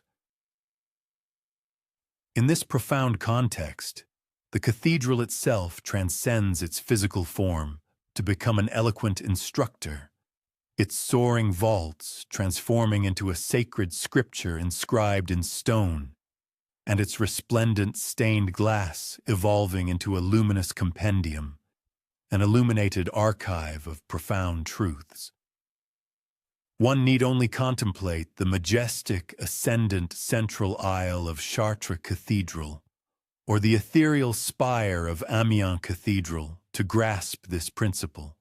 Their colossal dimensions exhibit an extraordinarily accurate precision, meticulously synchronized with significant celestial events, the precise solstices or the subtle rhythms of lunar cycles.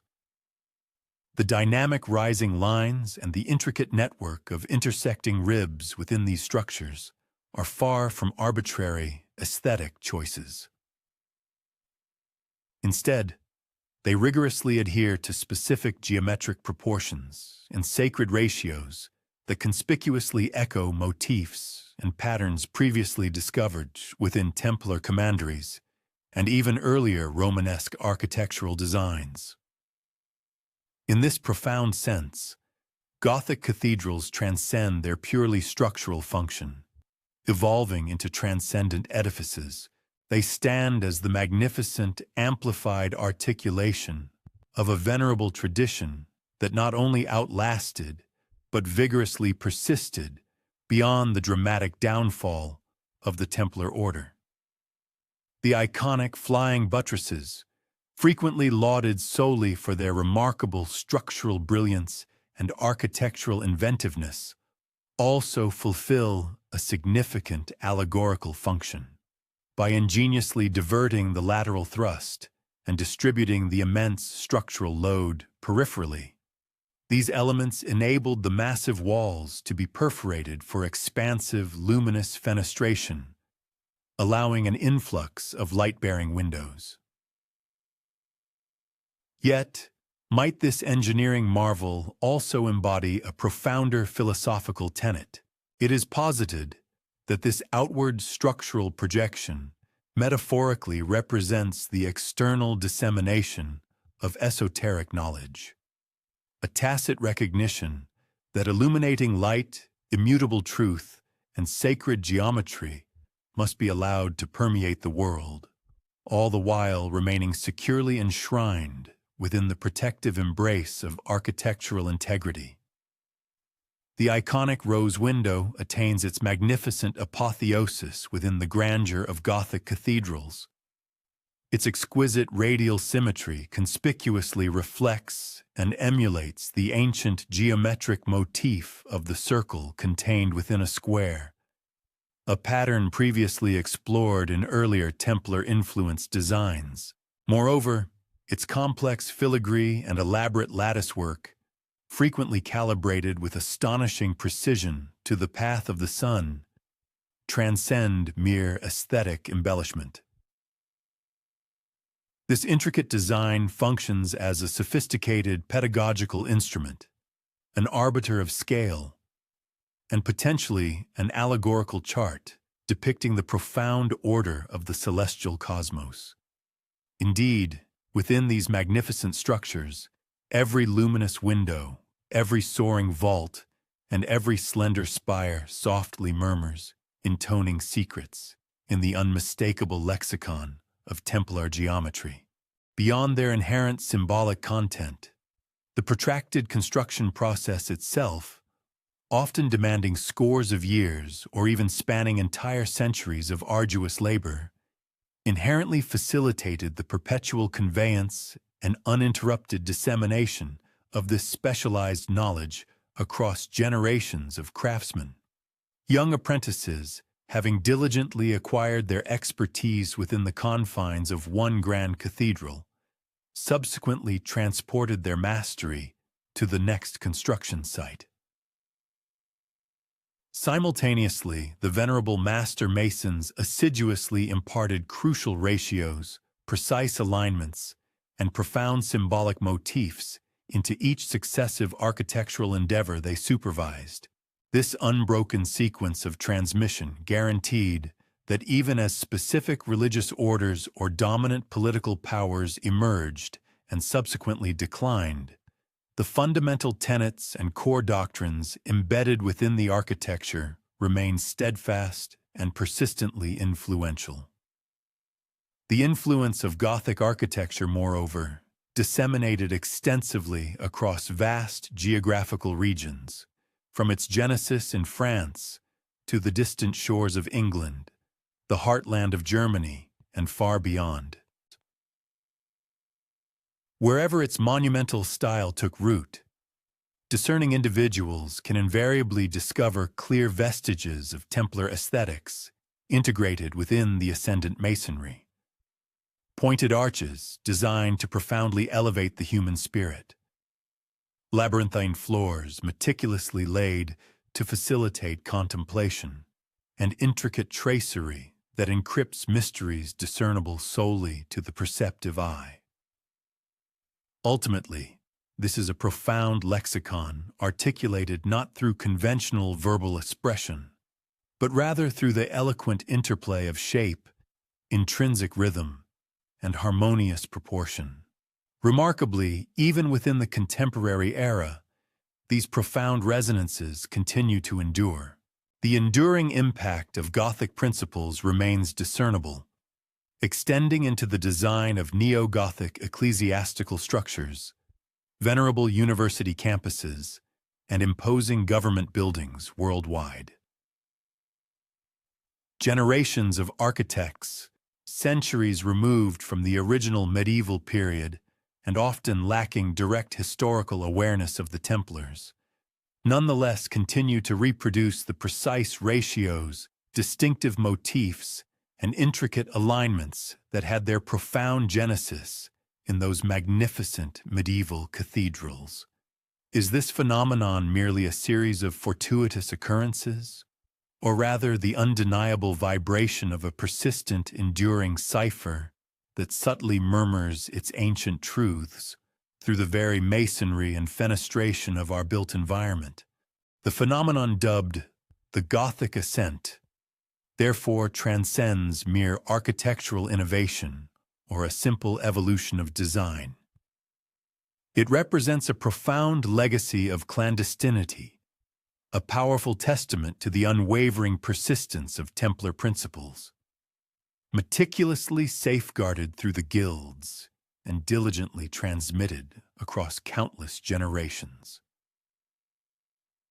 It serves as a poignant reminder that even when a powerful order faces complete dismantling, its fundamental concepts and guiding ideologies possess the inherent capacity to persist, ascending further with each new generation, perpetually reaching toward the heavens and indelibly etching their profound influence upon the very fabric of the cities yet to be constructed. Thus, beneath the majestic aegis of these monumental edifices, the profound essence of the Templars continues to linger.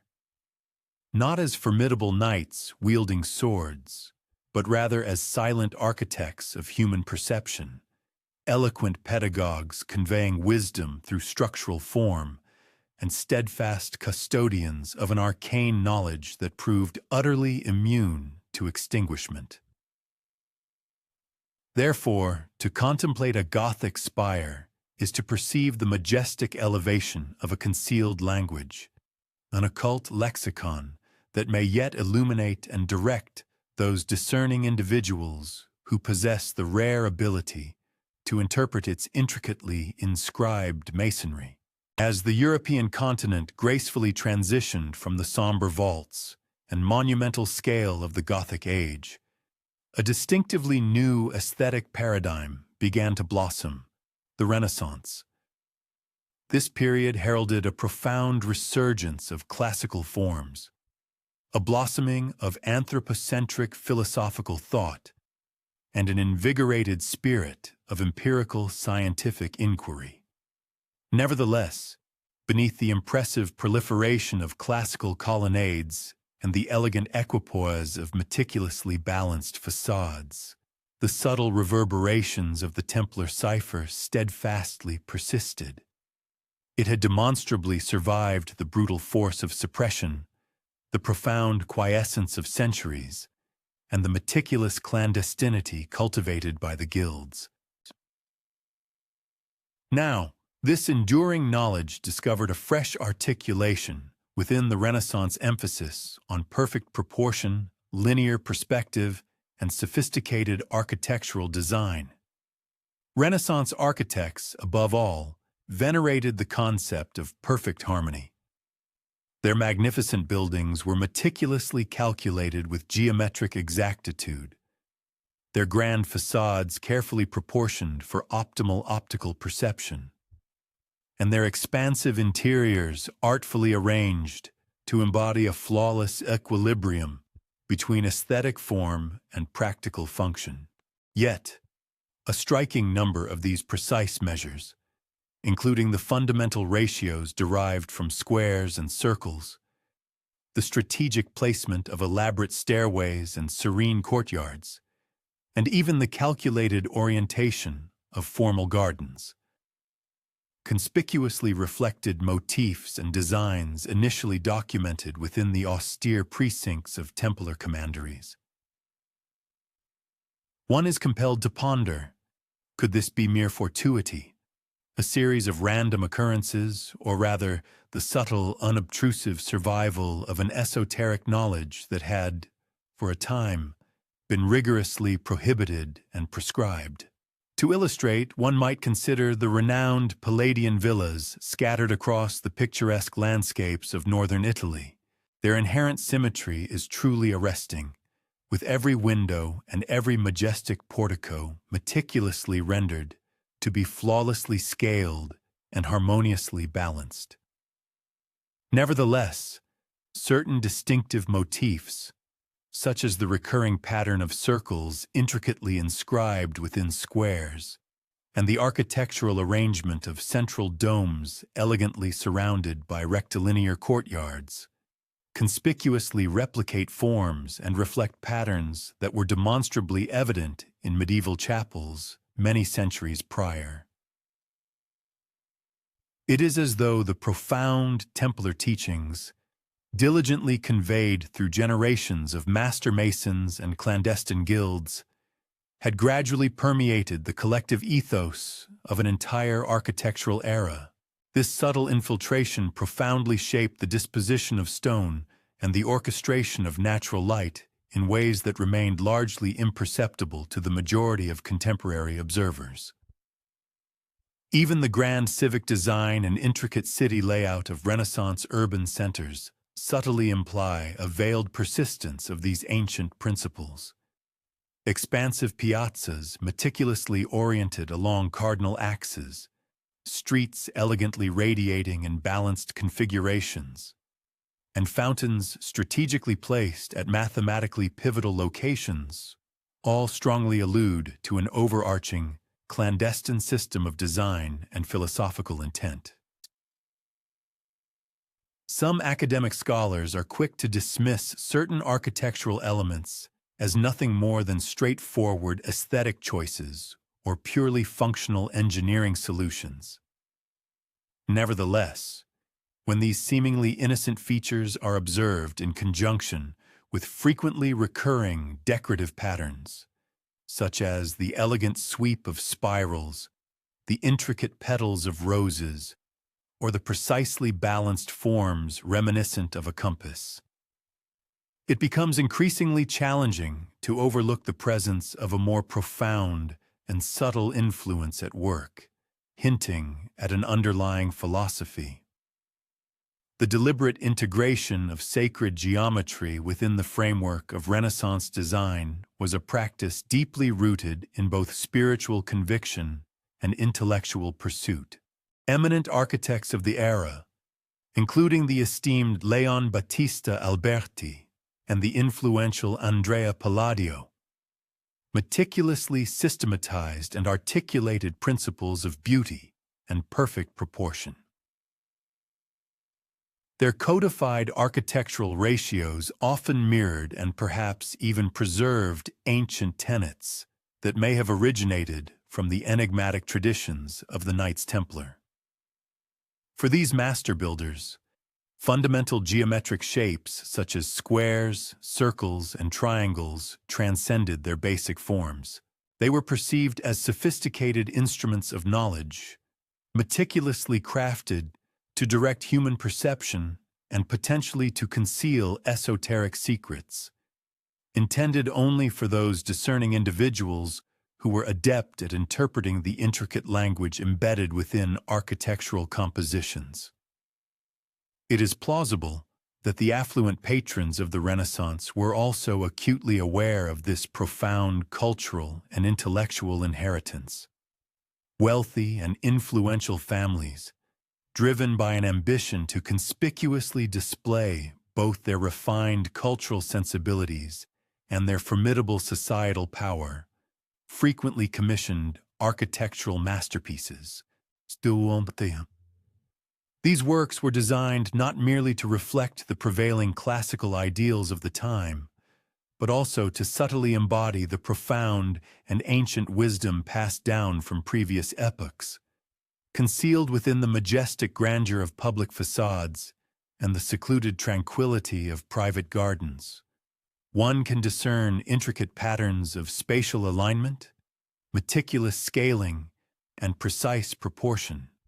These arrangements subtly echo the arcane teachings attributed to the Templars, strongly suggesting that such fundamental principles had successfully transcended the boundaries of a specific order and endured across multiple historical eras.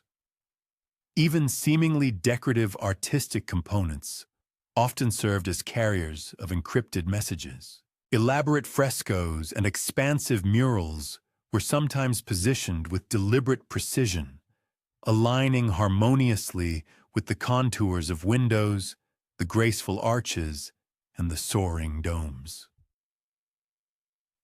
This intricate interplay created multiple layers of meaning, which could only be fully apprehended and appreciated when considered in the holistic context of the building's overarching geometric design. A beam of light, meticulously directed through a precisely positioned window, striking a particular tile at a specific moment, might momentarily illuminate a form or symbol that remains entirely imperceptible at any other time, This phenomenon serves as a poignant reminder that architecture is far more than a mere physical structure. It is a profound narrative, a meticulously choreographed ritual, and a tangible repository of collective memory. Throughout the transformative period of the Renaissance, the enigmatic Templar Code continued its silent journey, expertly disguised, yet unmistakably present to the discerning observer. It propagated discreetly through established apprenticeships, the venerable traditions of guilds, and the subtle, often unconscious, inheritance of specific architectural forms, thus enduring centuries of profound cultural and societal metamorphosis. Consequently, the architectural designs from this remarkable period represent more than just unparalleled aesthetic achievements. They are profound echoes of a hidden lineage, a silent conversation unfolding across time between an ancient, secretive order and the generations of architects who, perhaps unknowingly, perpetuated its enduring legacy. Therefore, whether one stands within the serene courtyard of a grand Renaissance villa or gazes up at the magnificent, soaring dome of a bustling city hall, one might encounter the subtle, indelible fingerprints of a long-vanished order. Circles meticulously inscribed within squares, intricate spirals etched into polished marble, and harmonious proportional alignments all subtly whisper tales of a continuity that very few could consciously trace.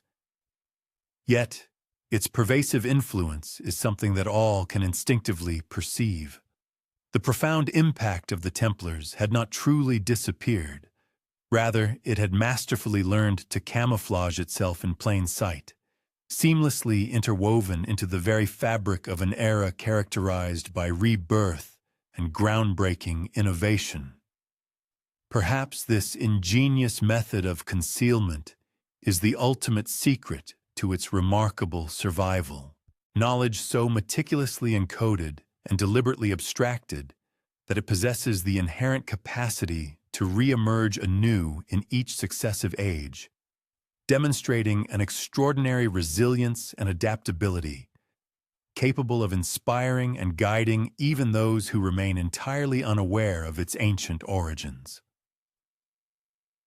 And so, as we diligently follow the faint but persistent traces of the Templar Code, we gradually begin to discern a singular, unifying thread that intricately connects medieval fortresses, the majestic spires of Gothic cathedrals, and the opulent grandeur of Renaissance palaces.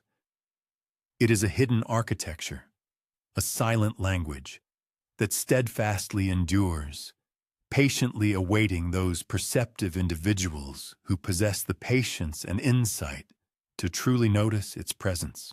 Throughout the annals of human history, architecture has consistently been far more than a mere provision of shelter or an embellishment of the landscape. It has invariably served as a powerful declaration of authority and dominance. Monarchs, pontiffs, and civic councils have long comprehended the profound truth that meticulously designed buildings possess the inherent capacity to project immense influence, subtly shape collective perception, and gently guide human behavior in desired directions. Yet, nestled within these grand, overt statements of power, the subtle echoes of the Templars' hidden code quietly persist, intricately embedded within the very spaces that were originally conceived to impress, to intimidate, or to inspire awe. In Renaissance Europe, the design of prominent civic squares and imposing government halls frequently incorporated geometric patterns that bore a striking resemblance to those found in Templar commanderies. Circular plazas, meticulously framed by square avenues, radial streets elegantly converging towards monumental central points, and fountains precisely aligned with the cardinal directions, all strongly suggest the deliberate and symbolic placement of elements intended to convey a profound sense of order and control. Could these striking similarities be mere coincidences, or do they hint at the subtle guiding hand of a specialized knowledge inherited directly from the skilled Templar masons? Some historians propose that architects of the period, many of whom received their formative training within guilds that were known to preserve and transmit Templar teachings, consciously applied these specific principles. Their intention was to simultaneously reinforce both aesthetic harmony and the prevailing structures of authority. Religious and political power frequently converged and intertwined within these meticulously designed spaces. Grand cathedrals often rose majestically beside opulent palaces, their respective proportions subtly echoing and complementing one another. Courtyards and cloisters were conceived and constructed not solely for their inherent beauty, but also with a calculated intent to control the flow of movement and to shape visual perception within their confines. The intricate patterns embedded within the floors, the detailed designs adorning the walls, and the carefully sculpted elements within the gardens all dictated specific sightlines and choreographed ceremonial processions, thereby creating experiential environments that could profoundly influence the thoughts and emotional states of those who traversed them. The sophisticated language of architecture thus evolved, in essence, into a potent instrument of influence, a silent yet powerful pedagogy of power. Templar motifs continued to manifest persistently within these crucial intersections of authority. Spirals and roses, for instance, appeared not only within sacred chapels, but also within significant civic structures. Crosses, deliberately embedded in floor plans, served to align streets and public plazas. Compass points were strategically utilized to direct the gaze towards central monuments. These intricate patterns, which were once intended for sacred and highly secretive purposes, underwent a shrewd adaptation to project civic and political dominance. Architecture, in this context, became both a hidden code and a powerful instrument, carrying meanings that were discernible to the initiated few and providing subconscious guidance for the broader public. Consider, for example, the venerable city of Florence. Its magnificent palaces, bustling piazzas, and revered churches frequently feature hidden mathematical ratios that reflect both an astounding precision in calculation and a profound symbolic intent.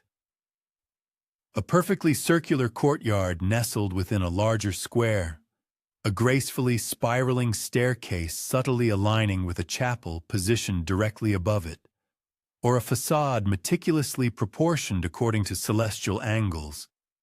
Each deliberate choice serves to reinforce an invisible hierarchy, an alignment of human power with the grand cosmic order. Could the architects of Florence have been consciously aware that they were echoing a methodology that was centuries old and deeply rooted in Templar tradition? Perhaps. Or, alternatively, they may have inherited a subconscious template, a set of fundamental forms and principles passed down through generations of guilds that were steeped in practices of secrecy and esoteric knowledge. Even within overtly secular spaces, these echoes of the past persist. Renaissance bridges, grand libraries, and dignified town halls all reflect the same underlying geometry, subtly concealed within ornamental details and fundamental structural alignments. These are buildings constructed with an intent for enduring longevity, and within their very fabric, the profound lessons of the Templars continue to resonate quietly. Their forms speak eloquently to those who possess the capacity to perceive them. serving as a powerful reminder that true power is not solely exercised through overt force or by formal decree, but also through the subtle and artful shaping of space, the manipulation of light, and the precise control of proportion. The crossroads of power, therefore, are not merely geographical locations on a map. They represent profound intersections of authority, specialized knowledge, and human perception. The Templar Code, once meticulously hidden within the formidable walls of fortresses and the sacred confines of chapels, found a renewed and vibrant existence within these civic contexts, thereby allowing its pervasive influence to extend far beyond the spiritual realm and deeply into the secular spheres of society. Their distinctive geometry, their sacred ratios, and their potent symbolic forms were transformed into versatile tools capable of shaping both the individual soul and the collective society, remaining perpetually visible yet elusive, undeniably present yet often intangible. And so, when one stands in a sun-drenched Renaissance square, gazing upwards at the imposing facade of a palace or the hallowed grandeur of a cathedral, one might experience an inexplicable sense of order that transcends mere architectural design. The profound influence of a secret lineage, one deeply rooted in the ancient Templar tradition, continues to subtly guide the eye, direct physical movement, and even inspire the imagination. Power, architecture, and hidden knowledge converge harmoniously within these extraordinary spaces, creating a silent yet profound dialogue across centuries between the master builders of old and the perceptive observers of today. Perhaps this enduring legacy is the true and lasting achievement of the Templars, not the numerous battles they fought or the vast wealth they accumulated, but rather the ingenious way their profound understanding of space, geometry, and symbolism continues to shape human perception, subtly guiding those who navigate amidst their ever-present and enduring code. Few fundamental shapes possess such a quiet, yet profoundly enduring power as the spiral. From the delicate, simple curl found within a seashell to the immense, sweeping expanse of galaxies, the spiral form is simultaneously a natural phenomenon and a deeply mystical symbol, echoing the fundamental rhythms of growth, life, and continuous motion. The Knights Templar possessed a deep understanding of its profound significance, meticulously embedding spirals within the patterns of their floors, the designs of their staircases, and various decorative motifs, thereby establishing a subtle and symbolic language of transformation and purposeful direction. Within the fortified Templar commanderies, spiral staircases frequently occupied discrete, hidden corners, intricately connecting different floors in ways that were designed to guide both the physical body and the contemplative mind. To the uninitiated observer, these staircases appeared to be purely practical, efficient solutions for saving space and facilitating vertical movement. However, for those who were specifically trained in the esoteric principles of their geometry, they represented something far more profound, a symbolic journey from the mundane to the sacred, an ascent that precisely mirrored a spiritual progression. Each graceful turn of the spiral subtly oriented the traveler, meticulously aligning their steps with sacred ratios and, on occasion, deliberately pointing towards secret chambers or concealed relics. Spirals also made frequent appearances in intricate tilework, detailed stone carvings, and the elegant tracery of windows. Their consistent repetition across multiple Templar sites strongly suggests a deliberate intentionality behind their inclusion, rather than mere aesthetic whimsy. Some historians contend that spirals serve as powerful symbols of the cycles of time, representing the concept of eternal return or the profound connection between the microcosm and the macrocosm.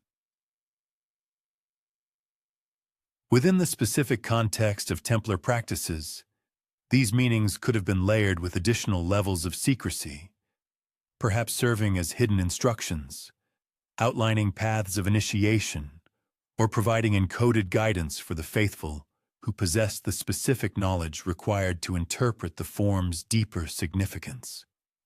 The pervasive influence of these spirals did not diminish with the end of the medieval period.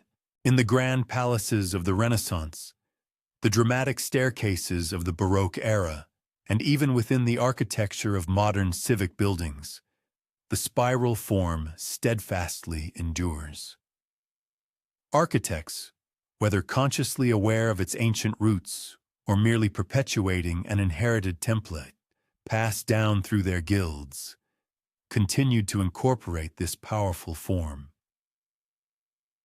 Spirals effectively guide the eye, subtly suggest movement, and implicitly convey a sense of continuity, thereby creating a profound yet subtle impression of inherent order and deep connection that resonates with something far older than the building itself. Numerous academic researchers have observed that the helical form possesses an inherent capacity to serve as a potent mnemonic instrument. The act of traversing its intricate pathway, meticulously following its contours with one's gaze, or even physically aligning one's corporeal form with its deliberate rotations, consistently solidifies one's grasp of recall, spatial harmony, and fundamental geometric principles. This prompts a compelling inquiry. Might the enigmatic Templar order have deliberately employed these captivating spiral configurations as an instructional apparatus, subtly imbuing them with profound lessons concerning cadence, spatial orientation, and visual depth? It is conceivable that every upward trajectory, each deliberate revolution along these paths, constituted an experience both corporeal and cerebral, unfolding as an unspoken curriculum in the profound tenets of sacred mathematics. Indeed, even in contemporary times, individuals frequently encounter the ubiquitous presence of spirals within architectural environments that bear no explicit connection to the historical legacy of the Templars. One need only observe the majestic, sweeping staircases gracing the interiors of municipal buildings, esteemed museums, or venerable academic institutions to witness their persistent manifestation. Although the genesis of these architectural elements might superficially appear to be solely practical or aesthetically ornamental, the consistent reappearance of geometrically proportional spirals throughout successive centuries strongly intimates a more profound and enduring ancestral heritage, transcending mere utility or embellishment. These intricate patterns, meticulously transmitted across generations through the intricate networks of master masons, established guilds, and their diligent apprentices, resonate with the unspoken wisdom imparted by an order that profoundly comprehended the spiral's intrinsic role as a symbolic conduit, a magnificent bridge spanning the chasm between the terrestrial and the celestial, connecting corporeal existence with intellectual thought and uniting the ordinary with the sacred. Furthermore, the spiral form frequently converges and harmonizes with other significant Templar motifs, creating a rich tapestry of symbolism. Iconic designs, such as the circle ensconced within the square, the elegant rose, and the precise compass instrument, can all be conceptually traced and interconnected via spiral trajectories, thereby unifying disparate forms and subtly directing the flow of human movement within consecrated spaces. These interwoven symbols collectively forge a remarkably coherent and comprehensive system, meticulously embedded within the very fabric of the constructed environment. Their presence is often discreet, almost imperceptible, yet their influence is undeniably persistent, profoundly molding human experience in manners frequently overlooked by conscious awareness, but nonetheless deeply internalized and profoundly felt. Consequently, the spiral transcends the simple definition of a geometric figure. It embodies a dynamic force, an influence in perpetual motion, functioning as an esoteric lesson meticulously encrypted within the enduring mediums of carved stone, intricate tilework, and finely worked timber. Through its pervasive presence, it diligently perpetuates the profound legacy of the Templar order, serving as a constant reminder that architectural endeavor extends far beyond the mere provision of physical refuge. It is, in essence, a sophisticated means of sculpting human cognition, refining sensory perception, and elevating the very essence of the human spirit. To the discerning observer, to those equipped with the insight to perceive beyond the obvious, these pervasive spirals persist as an eloquent, albeit silent, testament. They represent the enduring trajectory of a clandestine order whose profound wisdom effortlessly surpassed the constraints of temporal progression, its essence preserved within curvilinear forms that perpetually direct both visual focus and intellectual contemplation. Thus, within the elegant sweep of every spiral staircase or the intricate design of each patterned floor, the indelible legacy of the Templars perseveres, manifesting as a subtle, undulating whisper that traverses the vast expanse of centuries. It patiently instructs those receptive individuals who are inclined to meticulously trace its curves, step by deliberate step, leading them into an esoteric realm replete with profound geometric principles, inherent cosmic order, and captivating mystery. Fundamentally, symbols serve as indispensable conduits for the preservation of collective memory, and among these potent emblems, a select few exhibit a remarkable tenacity and enduring resonance, none more so than the venerable compass and the sacred cross. These two archetypal figures manifest with striking regularity throughout the surviving examples of Templar architecture, frequently appearing in intricate conjunction, their forms often intertwined. Each symbol, moreover, carries profound strata of significance that stretch considerably beyond their superficial visual presentation. Collectively, their combined presence eloquently articulates concepts of precise navigation, harmonious alignment, and profound spiritual orientation.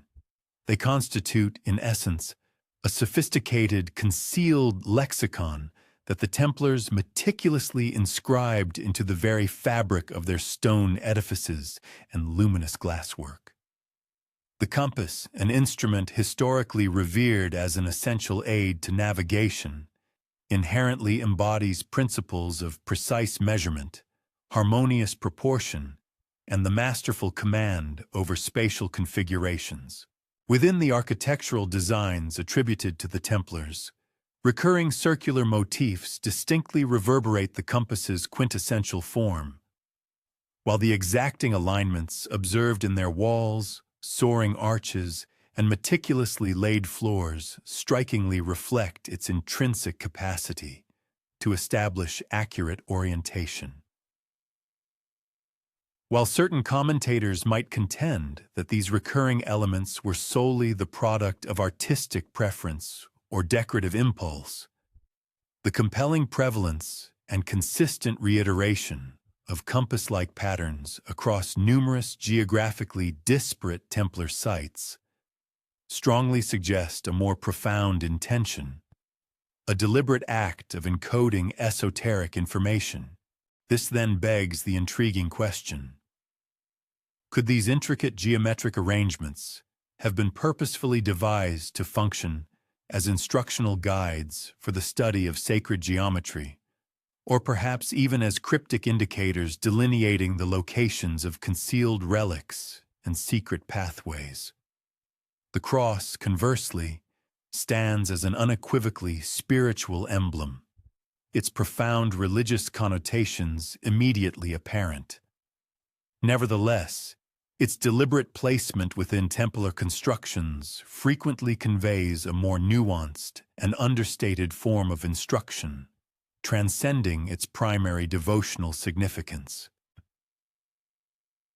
Whether meticulously integrated into the mosaic of floor tiles, intricately sculpted into the graceful curves of arches, or elegantly defined within the delicate tracery of stained glass windows, the cross consistently intersects and harmonizes with the omnipresent compass motif.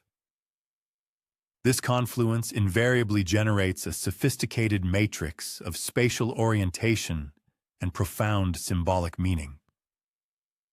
In this intricate interplay, the cross functions dually as both a significant marker and an implicit map, simultaneously embodying profound spiritual faith while also subtly orchestrating and directing the flow of human passage through the meticulously constructed environment. In certain notable occurrences, the positioning of crosses exhibits a precise alignment with the cardinal directions or with significant celestial events such as the solstices, thereby powerfully implying that the very discipline of architecture, in the hands of the Templars, served as an instrumental mechanism for achieving both cosmic and spiritual harmonization.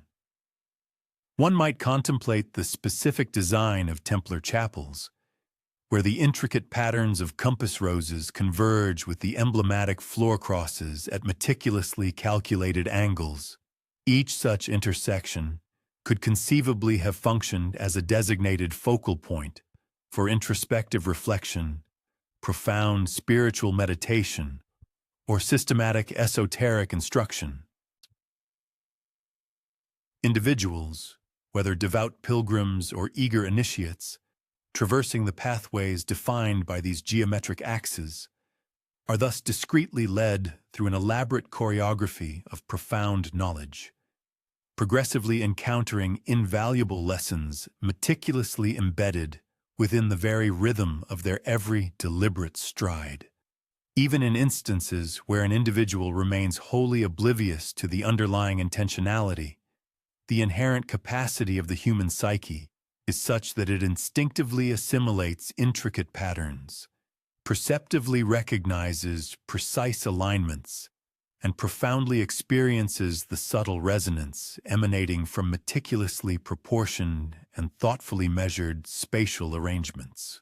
The intricate dialogue between the compass and the cross extends its symbolic reach well beyond the horizontal plane of floors, ascending into the verticality of walls and permeating the luminous apertures of windows.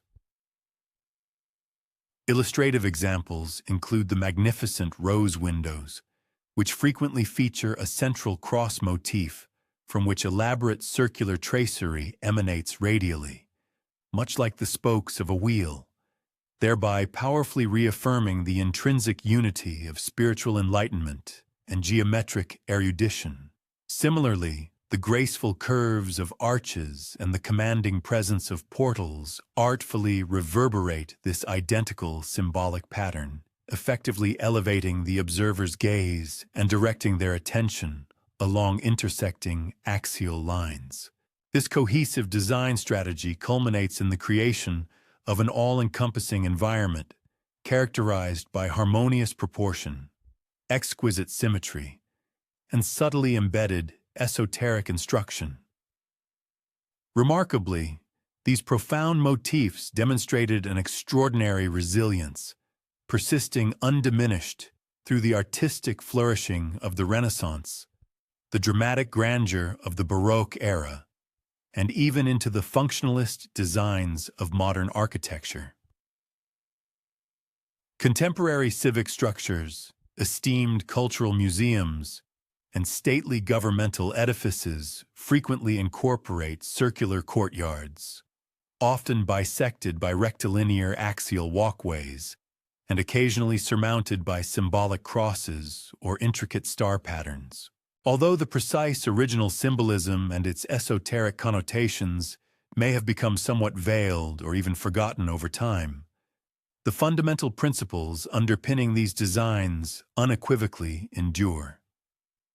The inherent power of geometry continues to subtly direct human perception. The deliberate construction of physical structures invariably molds patterns of movement, and these potent symbols persistently and silently transmit profound meaning across the vast chasm of successive generations. The integrated presence of the compass and the cross, when viewed in conjunction, collectively establishes a remarkably subtle and profound pedagogical framework. They impart vital lessons concerning precise orientation, harmonious proportion, and the intricate alignment between the terrestrial and spiritual dimensions of existence. Through their intricate designs and deliberate placements, these symbols meticulously encrypt profound messages pertaining to the vast expanse of the cosmos, the transcendent nature of the divine, and humanity's inherent position and purpose within both these grand schemes. For the ancient Templar order, it is entirely plausible that these specific forms functioned as sophisticated mnemonic aids, potent initiatory symbols guiding new members, or indeed as definitive pathways leading to concealed esoteric knowledge, effectively constituting an entire architecture of instruction, cleverly veiled in plain sight within their structures. Even in our contemporary era, individuals who possess a keen and attentive observational faculty can discern and meticulously trace the enduring influence of these ancient symbols. One merely needs to enter the hallowed confines of a venerable cathedral, traverse the expansive layout of a public city square, or step into the majestic interior of a grand civic edifice to perceive how elegantly circular forms invariably intersect with resolute axial lines. At the very junctures where sturdy walls seamlessly meet polished floors, or where the play of light through windows casts intricate shadows across ancient stone surfaces, the combined presence of the compass and the cross subtly yet powerfully asserts an underlying sense of cosmic order, precise alignment, and profoundly concealed knowledge. Ultimately, these persistent symbols serve to remind us that the discipline of architecture can transcend its purely utilitarian or aesthetic functions. It possesses the profound capacity to act as a resilient vessel of cultural legacy, meticulously safeguarding and transmitting the profound intellectual tenets of an ancient order long presumed to have faded into obscurity.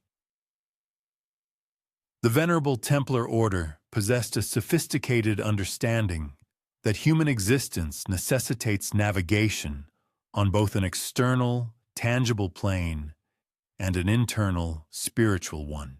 The interwoven motifs of the compass and the cross meticulously encode the entirety of this dualistic journey. The deliberate orientation of architectural stonework subtly guides the physical body. The harmonious alignment of symbolic elements directs the intricacies of human thought, and the profound synthesis of geometric principles with unwavering faith ultimately illuminates and directs the human spirit.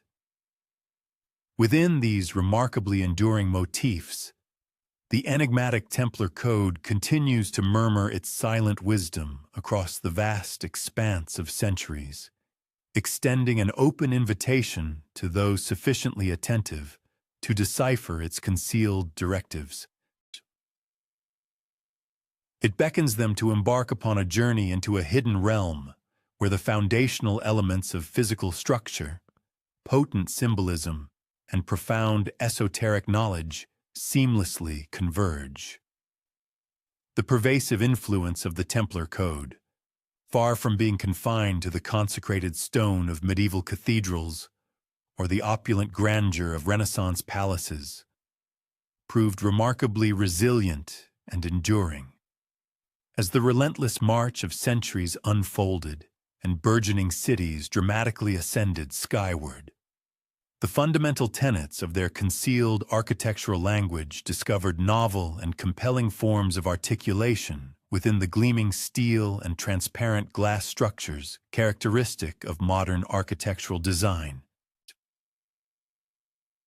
Indeed, the towering silhouettes of contemporary skyscrapers, with their emphatic verticality, precise structural alignment, and meticulously calculated proportions, undeniably reverberate the very principles of sacred geometry that were once so carefully safeguarded and perpetuated by the skilled Templar masons of antiquity.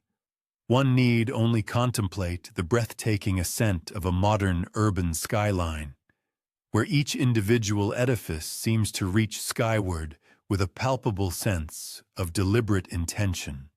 Its imposing height, expansive width, and precise spatial separation from its neighbors, all meticulously predetermined and thoughtfully executed. While contemporary architects frequently articulate their design philosophies in terms of visual equilibrium, strategic sightlines, and overarching aesthetic principles, a more profound understanding emerges when these impressive structures are meticulously scrutinized through the interpretive framework of the Templar Code, revealing an array of subtle, yet deeply significant, underlying patterns. Within modern urban planning, one frequently observes the recurrence of circular motifs gracing public piazzas. The deliberate implementation of rotational symmetry subtly steers the flow of pedestrian traffic, and carefully conceived axial alignments effectively channel public attention towards designated focal points, all harmoniously echoing centuries-old traditions that govern the thoughtful guidance of human movement within structured spaces. Even the sophisticated manipulation of natural light within contemporary architectural designs carries discernible echoes, faint whispers of historical precedents. Expansive curtain walls, strategically placed skylights, and luminous glass facades are meticulously crafted to permit sunlight to inscribe ephemeral pathways across interior floors and vertical walls, powerfully evoking the ethereal glow and symbolic light play inherent in the magnificent stained glass windows of venerable Gothic cathedrals. The dynamic interplay of shadows and luminous reflections dynamically generates transient visual forms, which in turn subtly direct human perception in manners that operate on both conscious awareness and deeper subconscious levels of apprehension. This prompts a fascinating speculative query. Is it conceivable that contemporary architects, whether through deliberate intent or unconscious inheritance, have inadvertently perpetuated the ancient Templar legacy of employing light as a profound medium for the encryption and transmission of esoteric knowledge? The ubiquitous spiral form likewise demonstrates remarkable persistence within the modern architectural lexicon. Elegant helical staircases found within towering office complexes, panoramic observation decks, and sophisticated urban art installations strikingly reflect the profound concept of sacred ascent, so central to medieval design philosophies. The graceful, undulating curves of these modern spirals inherently convey notions of continuous progression, dynamic movement, and the seamless flow of vital energy. They meticulously establish a captivating rhythm within the spatial environment, offering a subtle form of guidance that strikingly parallels the intricate labyrinthine floor patterns and concealed stairways prevalent in ancient Templar commanderies. In essence, modern manifestations of the spiral, much like their venerable medieval predecessors, skillfully fulfill both practical functional requirements and profound symbolic roles, thereby profoundly shaping human experience in ways that extend far beyond simple utilitarian purpose. Contemporary public piazzas and expansive city squares frequently adhere to sophisticated geometric principles that unmistakably resonate with ancient design paradigms. The deliberate placement of circular fountains ensconced within square courtyards, the convergence of radial street networks upon central monuments, and the precise alignment of intersecting avenues collectively forge a spatial order that evokes a sense of both organic naturalness and meticulous, thoughtful deliberation. For the majority of casual observers, these urban designs are simply appreciated for their inherent aesthetic appeal. However, for the discerning and attentive eye, they reveal themselves as a silent, intricate map, an unspoken curriculum, and perhaps even a faint, distant reverberation of the Templar philosophical approach to architecture, wherein buildings served not merely as structures, but as profound vehicles for the transmission of esoteric knowledge. Intriguingly, certain avant-garde skyscraper designs even integrate specific motifs that bear a striking resemblance to the archetypal compass and cross. Expansive rooftop gardens, soaring internal atriums, and luminous glass domes are frequently oriented to align precisely with the cardinal points of the compass or with significant solar occurrences, thereby strongly intimating that the architects responsible for these colossal structures harbored concerns extending far beyond mere functional efficiency. Rather, their deliberate design choices aimed to meticulously guide human attention, shape sensory perception, and orchestrate lived experience in manners that bear a remarkable parallel to the hallowed traditions established across countless centuries. The fundamental elements of light, spatial proportion, and precise alignment thus persist in their capacity to subtly encrypt profound messages, mirroring their identical function in the architectural masterpieces of both the medieval and Renaissance epochs. The remarkable persistence and discernible resonance of these ancient architectural echoes within contemporary design inevitably provoke a series of compelling and intriguing questions.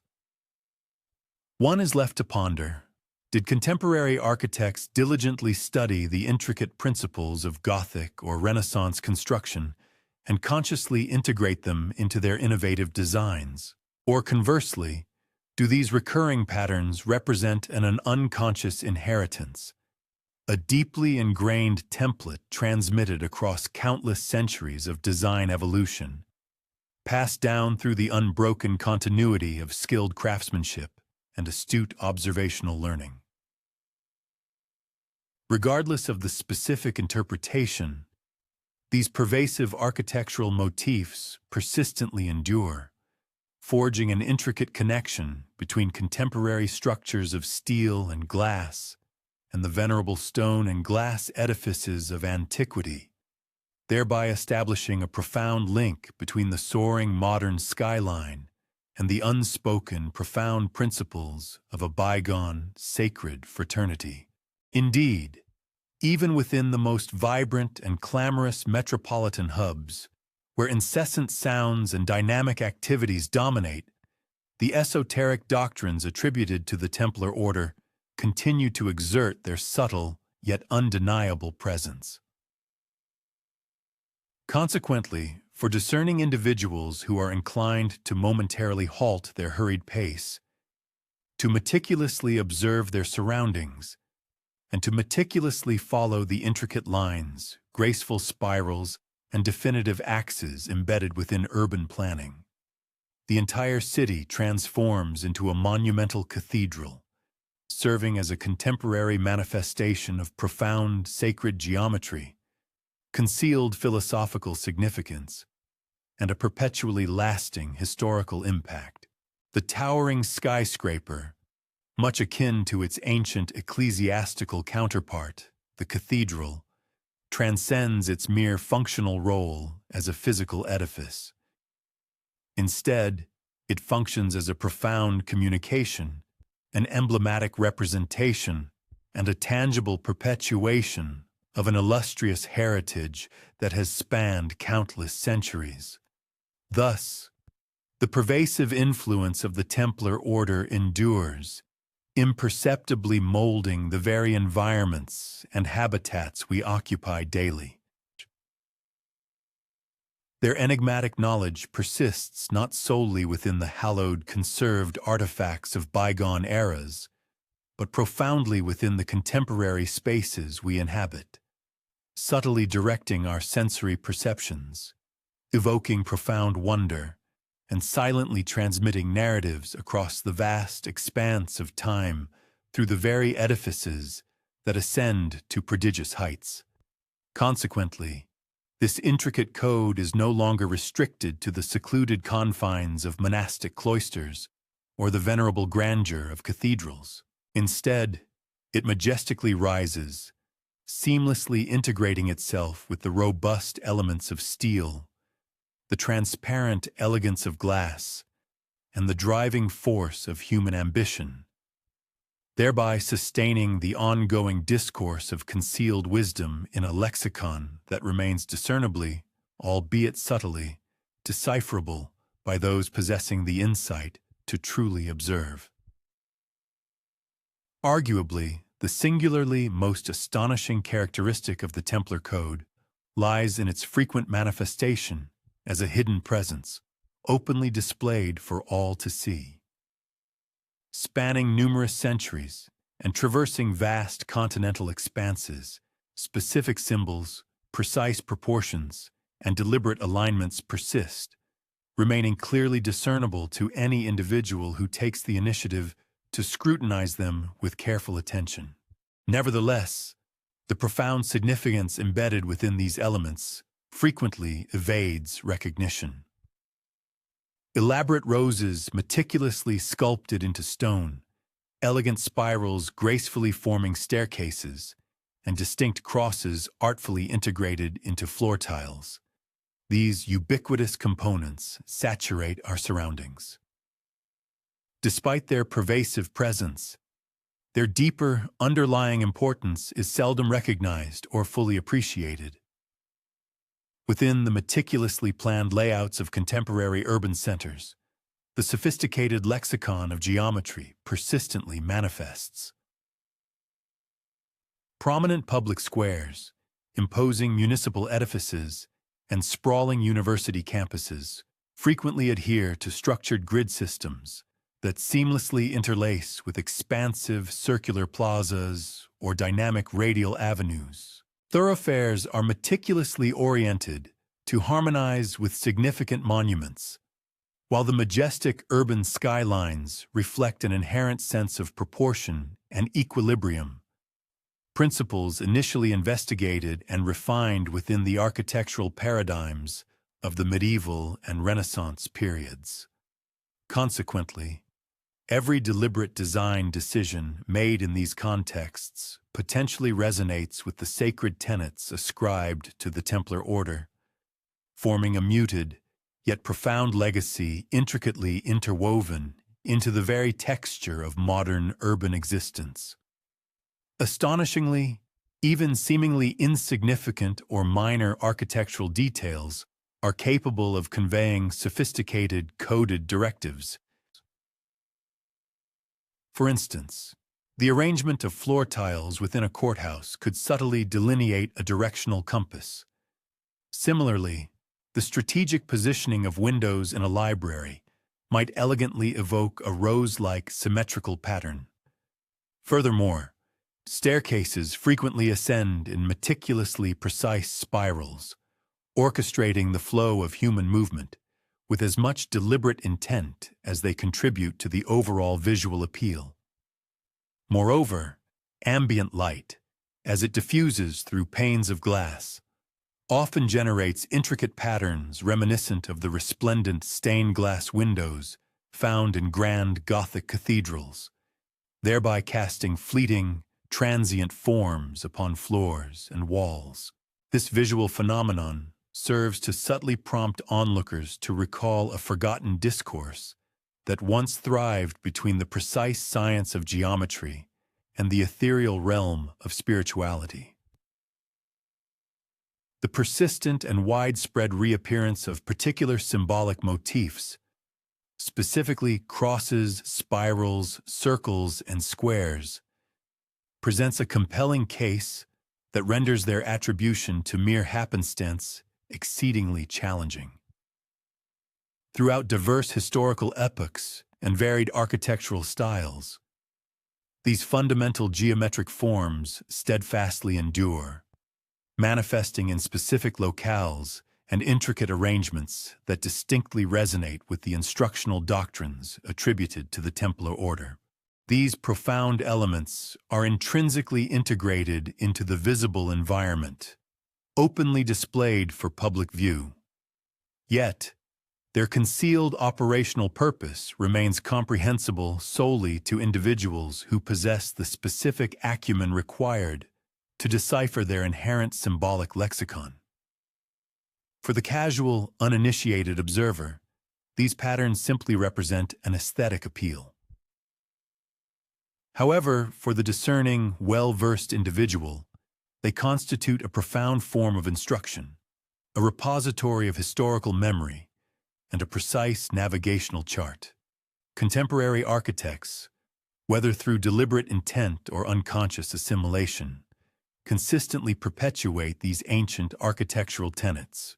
Emerging apprentices meticulously examine historical precedents, faithfully reproduce established proportions, and embrace fundamental spatial principles that have steadfastly persisted across numerous generations. Indeed, even in instances where the Templar order itself has faded from collective memory, their unique geometric principles tenaciously survive, embedded within the design templates, guiding schematics, and skilled hands of those who subsequently inherit and practice the architectural craft. Furthermore, these pervasive patterns profoundly shape human experience. An individual traversing a public piazza, ascending a grand staircase, or following a deliberately aligned axial pathway might perceive a nuanced sense of direction, even without consciously comprehending the underlying reason for this subtle guidance. Consequently, one's physical locomotion, focal attention, and overall perception are meticulously arranged through an unseen architectural framework. This constitutes a delicate, subtle form of influence, fundamentally grounded in centuries of profound comprehension regarding sacred mathematical proportions. In essence, architecture transforms into an unspoken educational discipline, imparting lessons of rhythm, aesthetic harmony, and precise alignment simply through the inherent configuration of space itself. Concealed yet overtly present, the intricate Templar code effectively spans and connects disparate historical epochs. It meticulously links the soaring Gothic spires of ancient cathedrals to the stately Renaissance palaces, the expansive civic squares to the imposing modern skyscrapers, and the enigmatic labyrinths to the functional stairwells. This profound language, while entirely devoid of audible articulation, demonstrates an unwavering persistence, subtly beckoning those prepared to scrutinize their surroundings with meticulous attention to uncover the foundational framework of deliberate purpose and profound erudition. Potentially, this represents the lasting brilliance of the Templar heritage. Its continued existence is secured not merely through clandestine means, but by ingeniously embedding its principles within structures where they are impervious to destruction, openly discernible to the masses, yet profoundly comprehended by only a select, discerning minority. Each meticulously carved cross, every precisely traced spiral, and every perfectly inscribed circle serves as a muted yet potent affirmation of an accumulated wisdom too formidable to ever truly dissipate. This constitutes an ethereal architectural framework that persistently molds the very fabric of our surrounding world. Therefore, as individuals navigate through bustling metropolises, leisurely stroll within serene courtyards, or simply contemplate the majestic ascent of towering structures, they may gradually begin to discern the intricate patterns, the intentional rhythms, precise alignments, and profound symbols, which subtly convey that beneath the superficial disarray of human design resides a concealed, underlying order. This represents a Templar code that has steadfastly persisted for an epoch considerably longer than the very fraternity responsible for its initial conception. In the realm of sacred architecture, light has consistently transcended its fundamental role as mere illumination, instead serving as a profound conduit for conveying deeper significance. The Templar order possessed a sophisticated comprehension of this principle, meticulously orchestrating the placement of windows, various apertures, and highly reflective surfaces to generate nuanced messages that would manifest solely under specific, predetermined circumstances.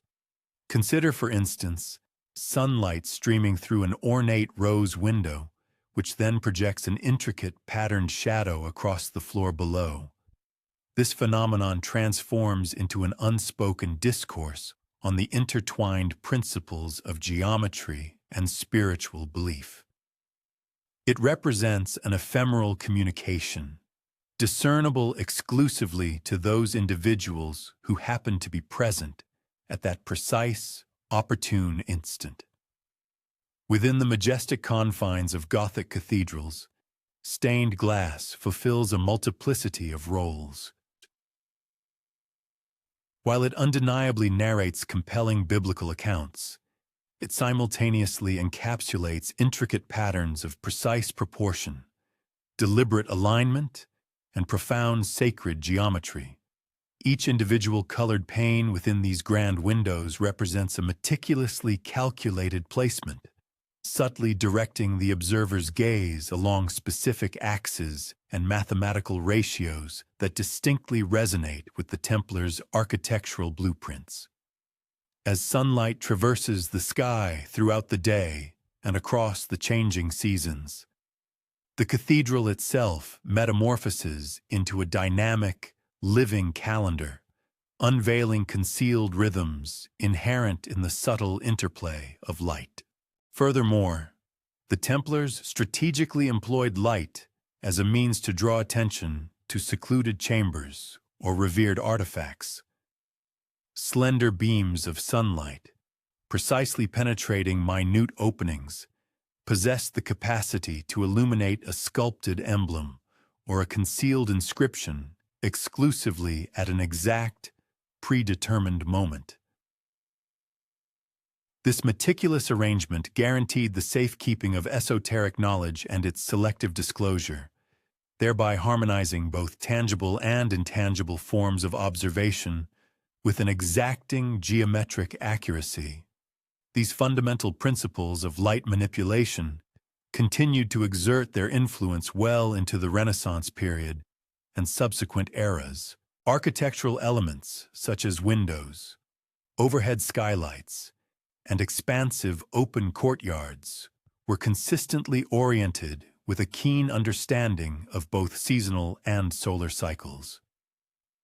Consequently, light assumed the role of an instructional medium, underscoring architectural proportions, directing focus towards particular design elements, and gently orchestrating pedestrian flow within a given space.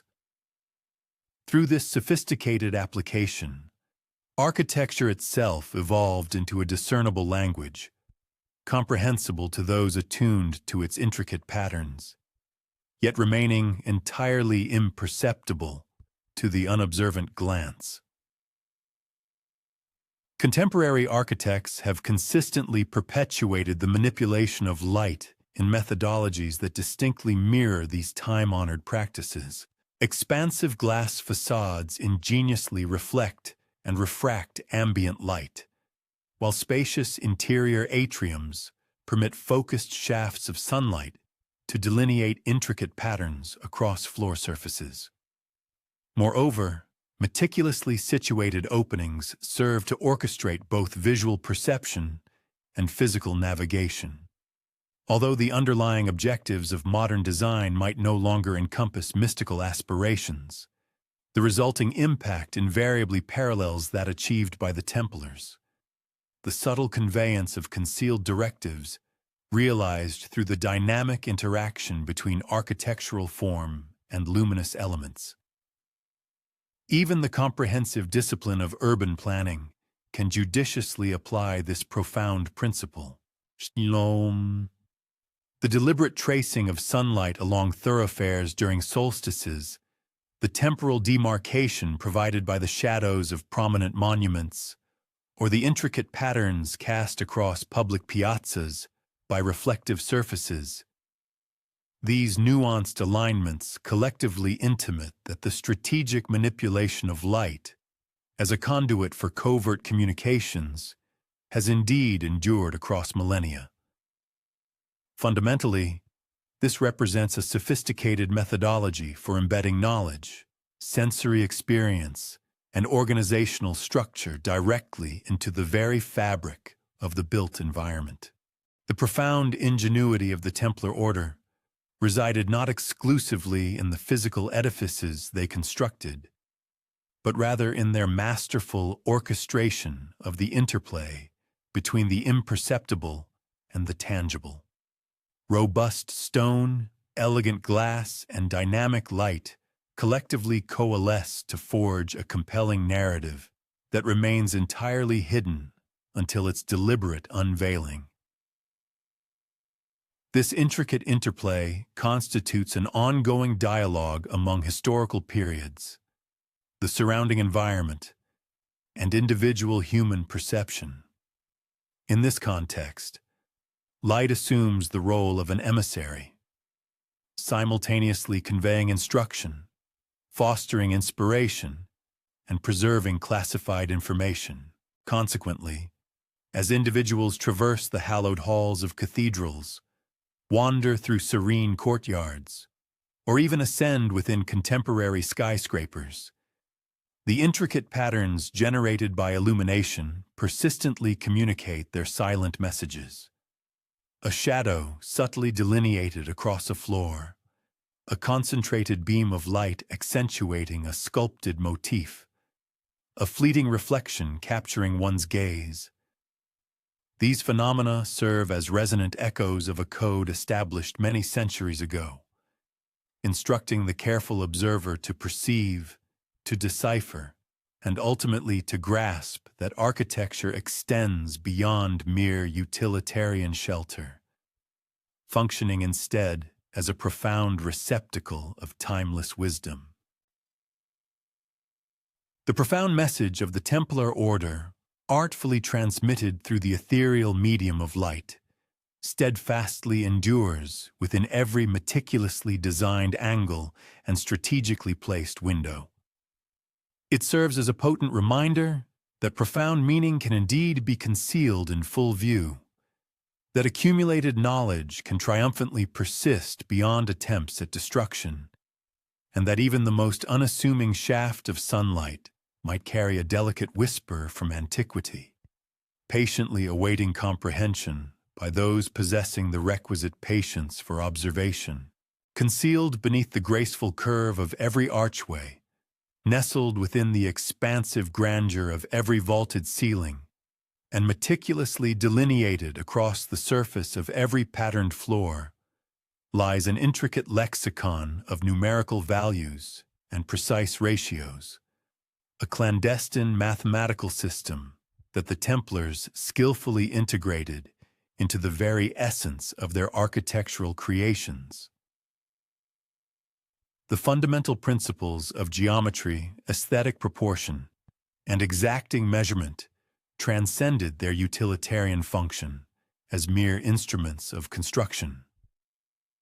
Instead, they served as profound conveyors of esoteric wisdom, forming a meticulously precise code that continued to impart significant meaning long after the original Templar Knights had themselves disappeared from history.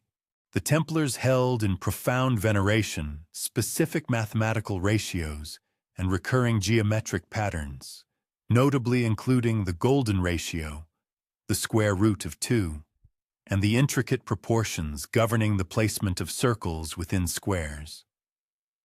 These revered numerical values meticulously dictated the towering elevations of spires, the expansive breadth of naves, and the strategic positioning of fenestrations.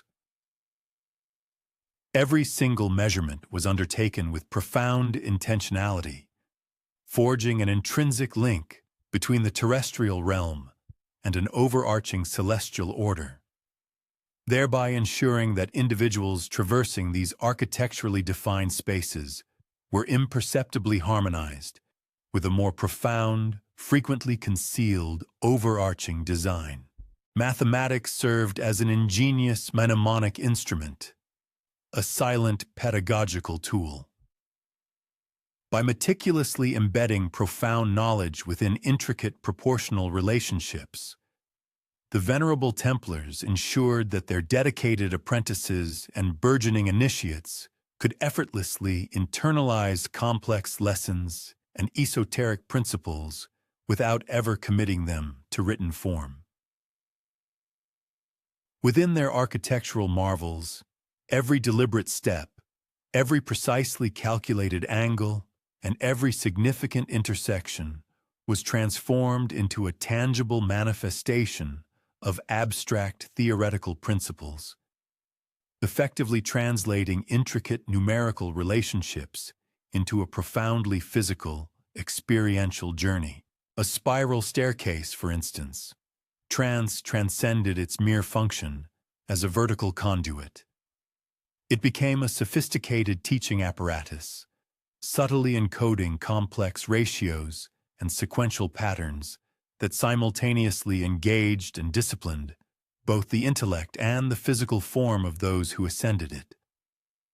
Centuries later, during the flourishing era of the Renaissance, visionary architects took these foundational principles and further refined their codification. They meticulously produced comprehensive manuals and erudite treatises, systematically documenting the nuanced theories of proportion, symmetry, and perspective for broader dissemination. Nevertheless, a significant portion of these sophisticated concepts, particularly the profound integration of geometric forms with spiritual symbolism, unmistakably echoed the secretive earlier methodologies employed by the Templars. What persists and thrives within the structured urban grids of modern cities, the majestic facades of venerable cathedrals, and the stately courtyards of palatial estates, frequently reflects a culmination of centuries of meticulous refinement, all built upon the clandestine foundations laid by the ancient order. Certain erudite scholars posit that the Templars' concealed mathematical wisdom also fulfilled a range of highly practical functions. These ingeniously hidden ratios could, for instance, precisely indicate critical structural stress points within a building, thereby facilitating its construction even in the absence of advanced modern tools, or perhaps even subtly encode the precise locations of secret chambers or revered relics. The unwavering precision inherent in these calculations guaranteed that their monumental structures were endowed with both remarkable physical resilience and profound aesthetic harmony, seamlessly aligning robust structural stability with deep-seated symbolic intention. Even within the avant-garde realm of contemporary architecture, discerning observers can still perceive clear echoes of this coded mathematics. Modern skyscrapers and significant civic buildings frequently adhere to sophisticated proportional systems that judiciously guide both their overarching aesthetic appeal and their practical functional utility. Iconic circular plazas, meticulously planned axial alignments, and gracefully ascending spiral staircases all continue to employ a sophisticated numerical logic that profoundly resonates with the fundamental principles first mastered and revered within medieval guilds and the secretive Templar lodges. This profound mathematical underpinning persists across the ages, whether consciously applied by contemporary designers or unconsciously inherited through centuries of tradition, thereby maintaining an unbroken continuity of specialized knowledge across diverse eras. The true brilliance of this secret mathematics resides in its inherent subtlety. Numbers, unlike spoken words, do not clamor for attention. They instruct with an eloquent, profound silence, their lessons resonating deeply within the discerning mind. They possess the extraordinary capacity to endure across vast spans of time, often without explicit recognition, meticulously encoded into the very fabric of enduring structures and faithfully transmitted from an experienced master to an eager apprentice. Through the pervasive influence of this hidden numerical language, the Templars effectively achieved a unique form of immortality. Their carefully quantified and expertly applied knowledge continues, even today, to subtly shape human perception, guide movement through space, and enrich overall experience in profound ways that mere linguistic expression could never fully encompass.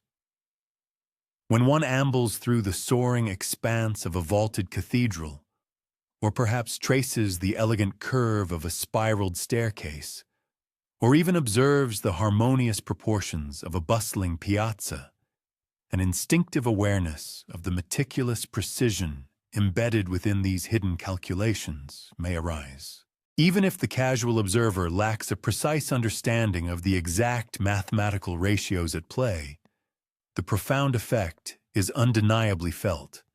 An innate, visceral perception of harmony, an exquisite sense of balance, and an overarching order that resonates deeply within the human psyche.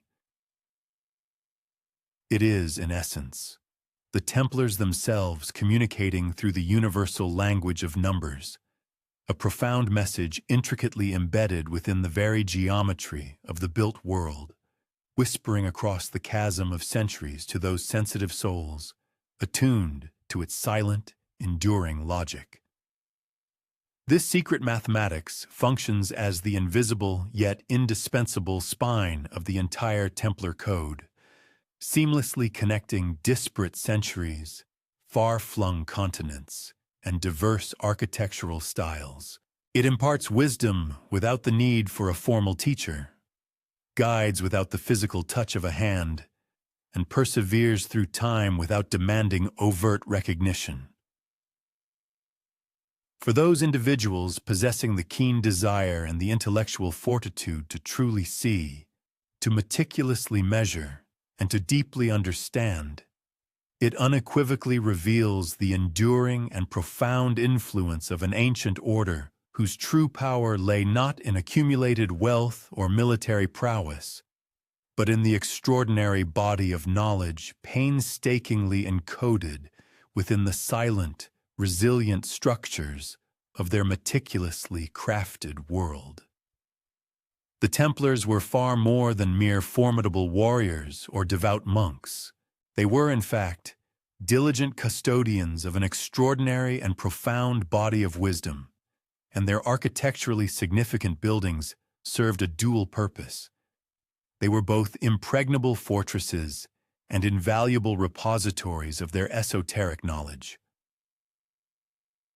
Even subsequent to the order's brutal suppression, certain dedicated individuals steadfastly continued this vital role, meticulously ensuring that the hidden lessons embedded within sacred geometry, precise proportionality, and intricate symbolism were carefully preserved and transmitted discreetly through the ensuing centuries. These vigilant guardians often comprised skilled masons, eminent master builders, or esteemed members of secretive guilds who possessed an acute, profound understanding of the immense stakes involved in the preservation of such potent knowledge. They meticulously safeguarded and transported precious manuscripts, detailed sketches, and intricate diagrams. Yet, perhaps even more crucially, they carried a deep, embodied understanding within their skilled hands, their perceptive minds, and through the rigorous apprenticeships they carefully cultivated. The distinctive Templar method of instruction through active doing, a pedagogical approach that intricately embedded profound knowledge directly into the tangible act of creation, meant that the very essence of their complex code could remarkably survive even in instances where precious written documents were deliberately destroyed. By operating with an unwavering commitment to anonymity, these dedicated guardians consistently continued to construct edifices in the distinctive Templar style, subtly embedding their clandestine secrets into the very fabric of churches, magnificent palaces, important civic buildings, and even robust bridges. Each individual stone, every meticulously placed beam, and every carefully laid tile could potentially function as a vessel of profound instruction. This specialized knowledge was intricately encoded within precise proportions, deliberate alignments, and recurring symbolic motifs, collectively forming a silent, yet comprehensive curriculum accessible exclusively to those meticulously trained to perceive and interpret it. Some esteemed historians suggest that certain prominent Renaissance and Baroque architects were direct inheritors of this venerable lineage, consciously and deliberately preserving Templar design principles within their own works. Others contend that the pervasive influence persisted more indirectly, permeating through established guild traditions and hands-on apprenticeships that faithfully carried forward sophisticated methods of measurement, principles of symmetry, and precise symbolic alignment. In either scenario, these dedicated guardians undeniably ensured the unbroken continuity of this vital architectural wisdom. Knowledge that otherwise might have been irrevocably extinguished instead remarkably survived, intricately embedded within the vibrant, living, and enduring structures that dotted the landscape. These diligent custodians also frequently assumed the crucial role of insightful guides. They possessed the unique ability to direct deserving initiates to concealed chambers, discreet secret stairways, or specific symbolic markers strategically placed within buildings. In performing this vital function, they meticulously maintained the profound integrity of the Templar Code, thereby ensuring that these sacred spaces could continue to effectively convey instruction, facilitate ritualistic practices, or impart profound spiritual experiences to those individuals who possessed the requisite knowledge to interpret their hidden meanings. In numerous instances, what endures and survives today within the majestic Gothic cathedrals, the elegant Renaissance villas, and even the functional modern civic buildings profoundly reflects this painstaking and dedicated stewardship. Stories and compelling legends further suggest that Templar knowledge disseminated widely through various channels, including large-scale human migration, extensive trade routes, and intricate networks of secretive societies. Traveling Masons, journeying to nascent cities, venturing across continents, and even establishing themselves in distant colonies, diligently carried the fundamental principles of sacred geometry and intricate symbolic design with them, effectively spreading the Templar influence globally.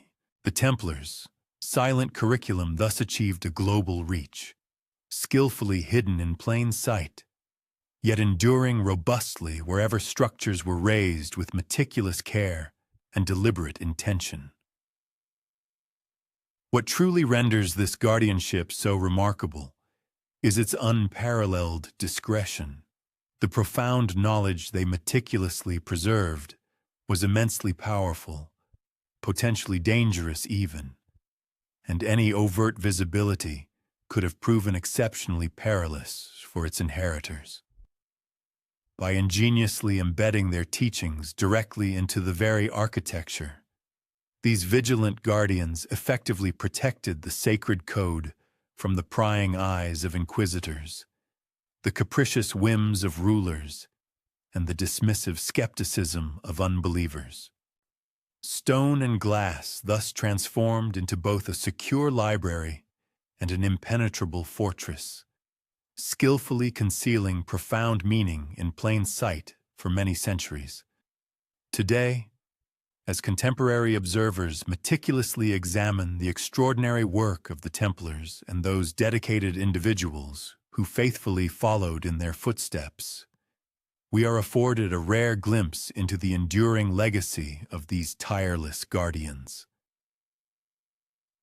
The exquisite precision of proportion, the deliberate repetition of significant motifs, and the harmonious alignment of space and light within these structures all subtly hint at a continuous lineage singularly devoted to the careful and clandestine stewardship of hidden knowledge. Without their unwavering efforts, the intricate Templar code might have vanished entirely into the annals of history, leaving behind only elusive myths and unsubstantiated rumors. Instead, it persistently endures, patiently awaiting those discerning individuals attentive enough to perceive its silent, profound presence. In every soaring cathedral nave, every gracefully spiraling staircase, or every geometrically aligned courtyard, the subtle yet pervasive presence of these vigilant guardians can still be profoundly felt. Their quiet diligence meticulously preserved a profound dialogue across the vast expanse of time, an ongoing conversation that seamlessly connects the ancient medieval past to the complexities of the modern world, inviting us all to discover, to interpret, and to wonder at its enduring mysteries. The true power of the Templars, it appears, was never rooted in military conquest or material acquisition, but rather in their exemplary stewardship, an extraordinary and enduring ability to meticulously preserve profound knowledge, skillfully hidden yet steadfastly enduring across centuries marked by relentless change and profound upheaval. Courtyards, throughout architectural history, have traditionally served as welcoming spaces for communal gathering, quiet reflection, and seamless transition. Yet, within the distinctive framework of Templar architecture, they fulfilled a far subtler and more profound purpose. They were, in essence, meticulously designed stages upon which hidden, esoteric knowledge quietly and elegantly revealed itself to the initiated. Open expansively to the boundless sky and the refreshing air, these Templar courtyards allowed the interplay of natural light, precise proportion, and intricate geometry to converge in sophisticated ways, thereby transforming what might otherwise be a simple, mundane space into a vibrant, living message. The Templars frequently conceived and designed their courtyards as central axes, strategically connecting different wings of a commandery, a sacred chapel, or a formidable fortress. Within these meticulously planned spaces, every movement became imbued with profound meaning. Steps followed deliberate, preordained pathways, and carefully orchestrated sightlines subtly drew the observer's attention to specific symbolic features, such as an intricately carved rose, a discreetly hidden cross, or an enigmatic spiral pattern embedded beneath one's very feet. Every architectural decision was intentionally made, guiding perception without resorting to overt instruction, thereby creating an immersive environment where profound knowledge was often absorbed unconsciously. Some of these courtyards were ingeniously aligned with significant celestial events, permitting the sun's radiant light to meticulously trace precise patterns across floors and walls during the solstices, the equinoxes, or specific revered feast days.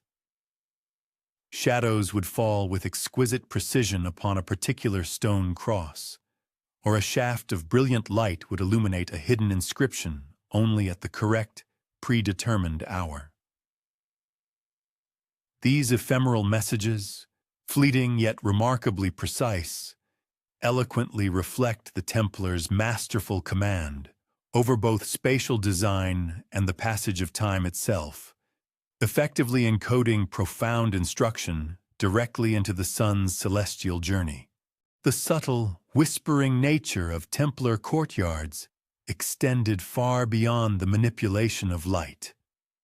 Their acoustics were often meticulously engineered to amplify subtle sounds, allowing spoken lessons, solemn ritual chants, or discreet guidance to travel across the expansive space without being conspicuously obvious to the uninitiated. Even the gentle movement of wind passing through carefully placed arches could subtly carry a discernible sense of rhythm or cadence, reinforcing hidden patterns, and thereby cultivating an immersive sensory experience of architecture, functioning as a profound form of communication. Many courtyards prominently featured intricate geometric arrangements that powerfully echoed the broader Templar code. Examples included circular fountains gracefully positioned within precise square enclosures, interlocking tiles meticulously forming intricate cross patterns, or majestically spiraling stairways leading upwards to higher floors, all of which collaboratively created multiple layers of profound meaning that intricately interacted with one another. To the casual viewer, such intricate particulars might merely appear as decorative flourishes. However, for the discerning individual, these elements constitute an intentional and deeply layered lexicon of profound understanding. This profound influence persisted throughout the Renaissance and into subsequent historical epochs, frequently manifesting within the grand residential estates of the wealthy, the hallowed halls of monastic institutions, and various public edifices. Courtyards, in particular, evolved into significant venues where the principles of sacred geometry seamlessly intertwined with the dynamics of human interaction and communal life. Concealed orientations, precisely defined axial pathways, and harmoniously balanced proportional spacing consistently served to impart wisdom, direct movement, and subtly shape perception, all without the necessity of any overt or explicit declaration. Even in the contemporary world, the act of entering a courtyard meticulously designed according to these ancient tenets can still evoke a delicate yet pervasive sensation of equilibrium, order, and aesthetic cohesion. a resonant echo of the timeless lessons instilled many ages past.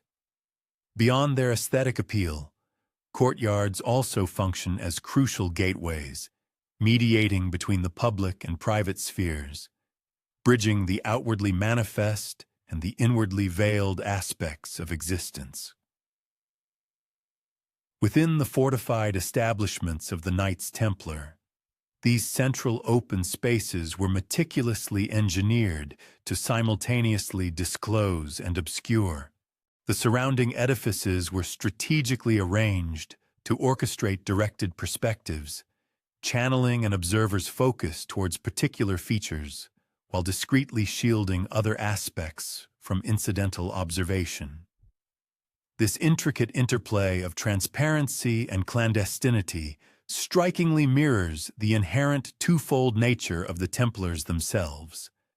A brotherhood outwardly visible yet inwardly veiled, widely recognized yet profoundly enigmatic. The subtle intimations emanating from these courtyards powerfully impress upon us that architecture transcends mere construction materials like stone and mortar. It is, in essence, a sophisticated lexicon capable of shaping physical navigation, sensory interpretation, and intellectual comprehension. Each deliberate step, every fleeting glance, and even each precise beam of light carries the potential for implicit guidance.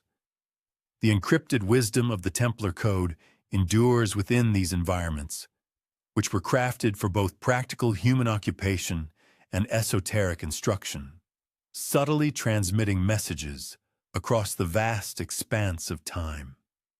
For those inclined to perceive beyond the surface, courtyards are far more than simple physical areas.